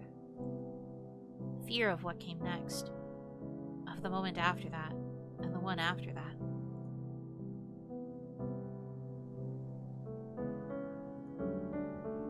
He closed his eyes, suddenly finding it hard to breathe. Hannah's gentle touch on his back pulled him back into reality.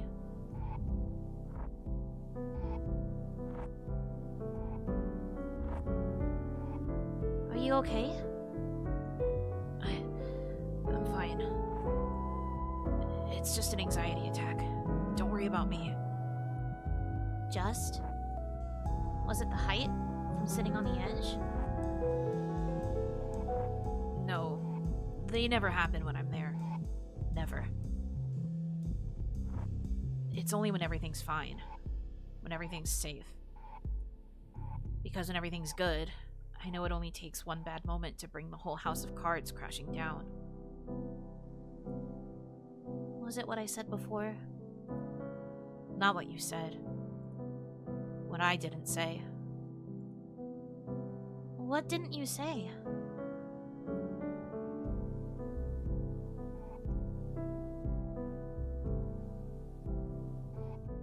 I knew.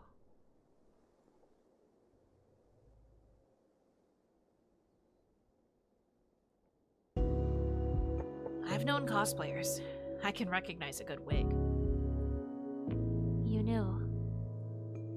Yes.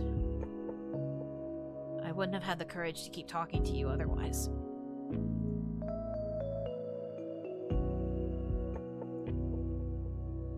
The best friendships I ever had were the ones with a built-in expiration date. Yeah. Okay. I think I get it now. All Tuan saw in her eyes was betrayal.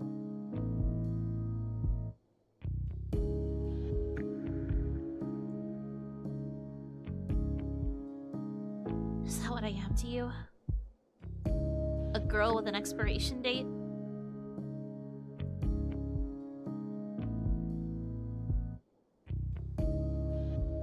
It's not you. It's me. I'm so used to people being transient in my life. It wasn't so scary to talk to you if... I'm sorry. I brought you here because I wanted to feel normal for just one night. I wanted that too. To leave everything behind and feel normal, even if only for a few hours. And I did. Thank you.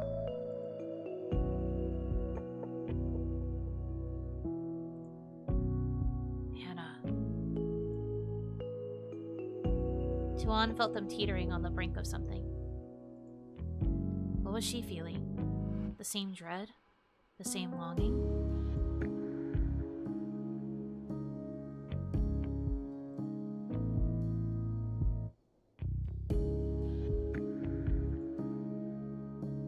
Tuan felt Hannah shaking in his arms, hot tears soaking through the fabric of his shirt. But not just her tears. He realized he was crying with her. Tuan wished a train would pull up to the platform to whisk them away, so they would never have to return home. He knew Hannah felt the same way. But that's not how life worked. Are you ready? As long as it's with you. Just don't let go.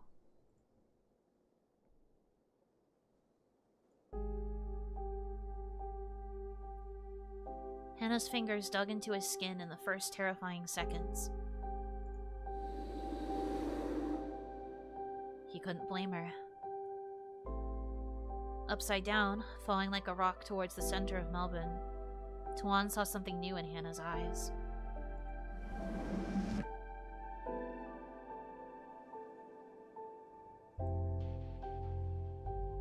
It seemed as though the wind had stolen their words, leaving only silence. They walked in lockstep, each dragging their feet. I don't think we can walk any slower. Try me. I can do this all day. You came out tonight looking for something very specific. Yeah. I'm not sure that's me. I think it might be. But if it's not, I guess I'm okay with that too.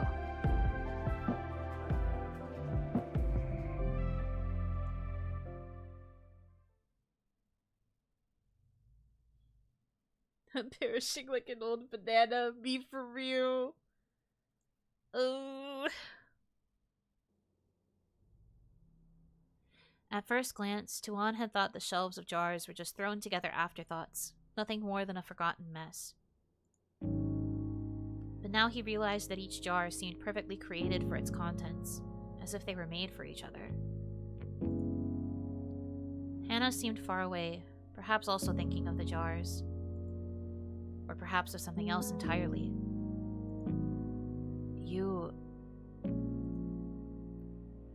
You think I'm carrying around a lot of pain, don't you? Hard not to, after all this. But it's not you. I've been thinking about myself.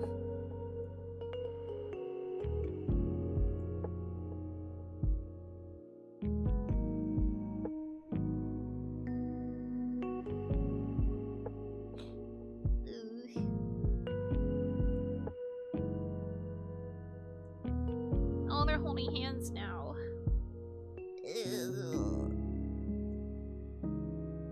I assumed you were carrying a lot of pain. Not because you did anything to make me think that. It's just easier to cope when I assume everyone else is going through the same stuff as I am. That said, I reckon I figured something out about you. You like me. No way. I thought this hand-holding business was strictly platonic. I want my money back.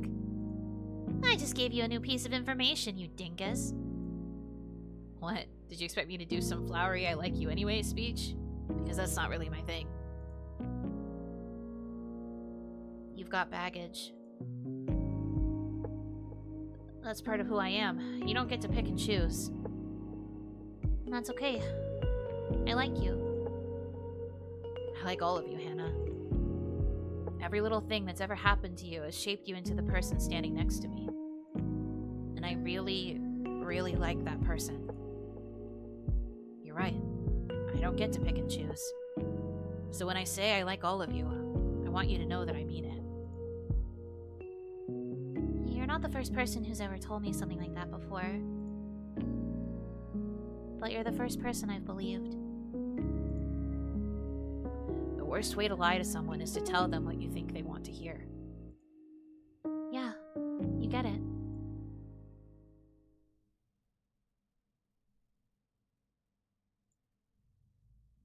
I'm going to climb a mountain and scream, Me! Me right now! Ah! I'm fine. This is a masterclass in relationship writing, by the way. This whole side story is a fucking masterclass. Ugh.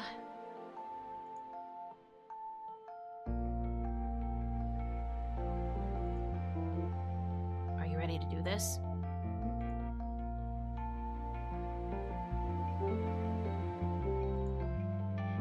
I'm ready. As long as you're doing it with me.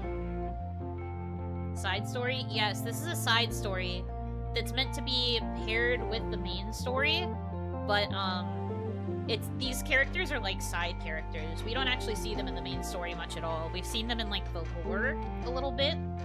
Or, well, we got Tuan's lore a little. But the main story doesn't really focus on these two characters at all. This is like just meant to highlight them. Yeah, this is side content. All of this is a side quest compared to the main game. Fun stuff.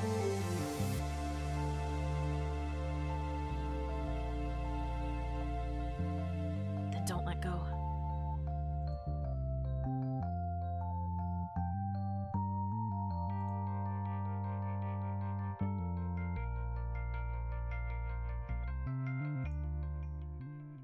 Tuan waited for the moment he knew was coming, for Hannah's form to fade, as all spirits did upon leaving the terminal.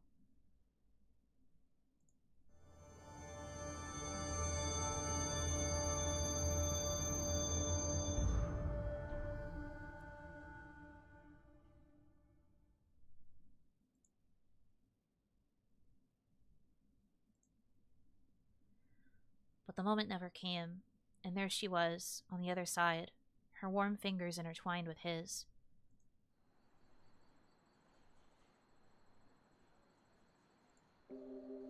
Are you? I'm still here. I go in for my last round of chemo tomorrow. So are you gonna hurry up and kiss me already? Oh my god! Ah! Ah!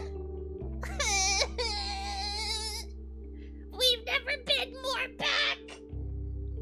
Is this what they call absolute cinema? Hell yeah, brother! Cinema! Ah! No, they're so cute.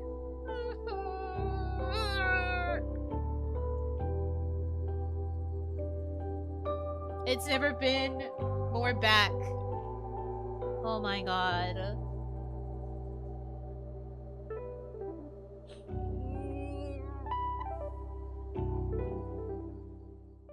They're okay. I'm fine. We're trapped in the constant state of the present with how back we are. It's never been more back until this particular moment. We're so back. It's so good. We're so fucking back. Oh my god. Oh, I'm so glad for them. They get to be happy. Ugh. Yeah, see? That's a motherfucking side story. Holy fuck. Ah! That was so good. Going to the nearest cafe to see if anyone lost a ring. Let's go. Where's our love story? Where is our Hannah? Ugh.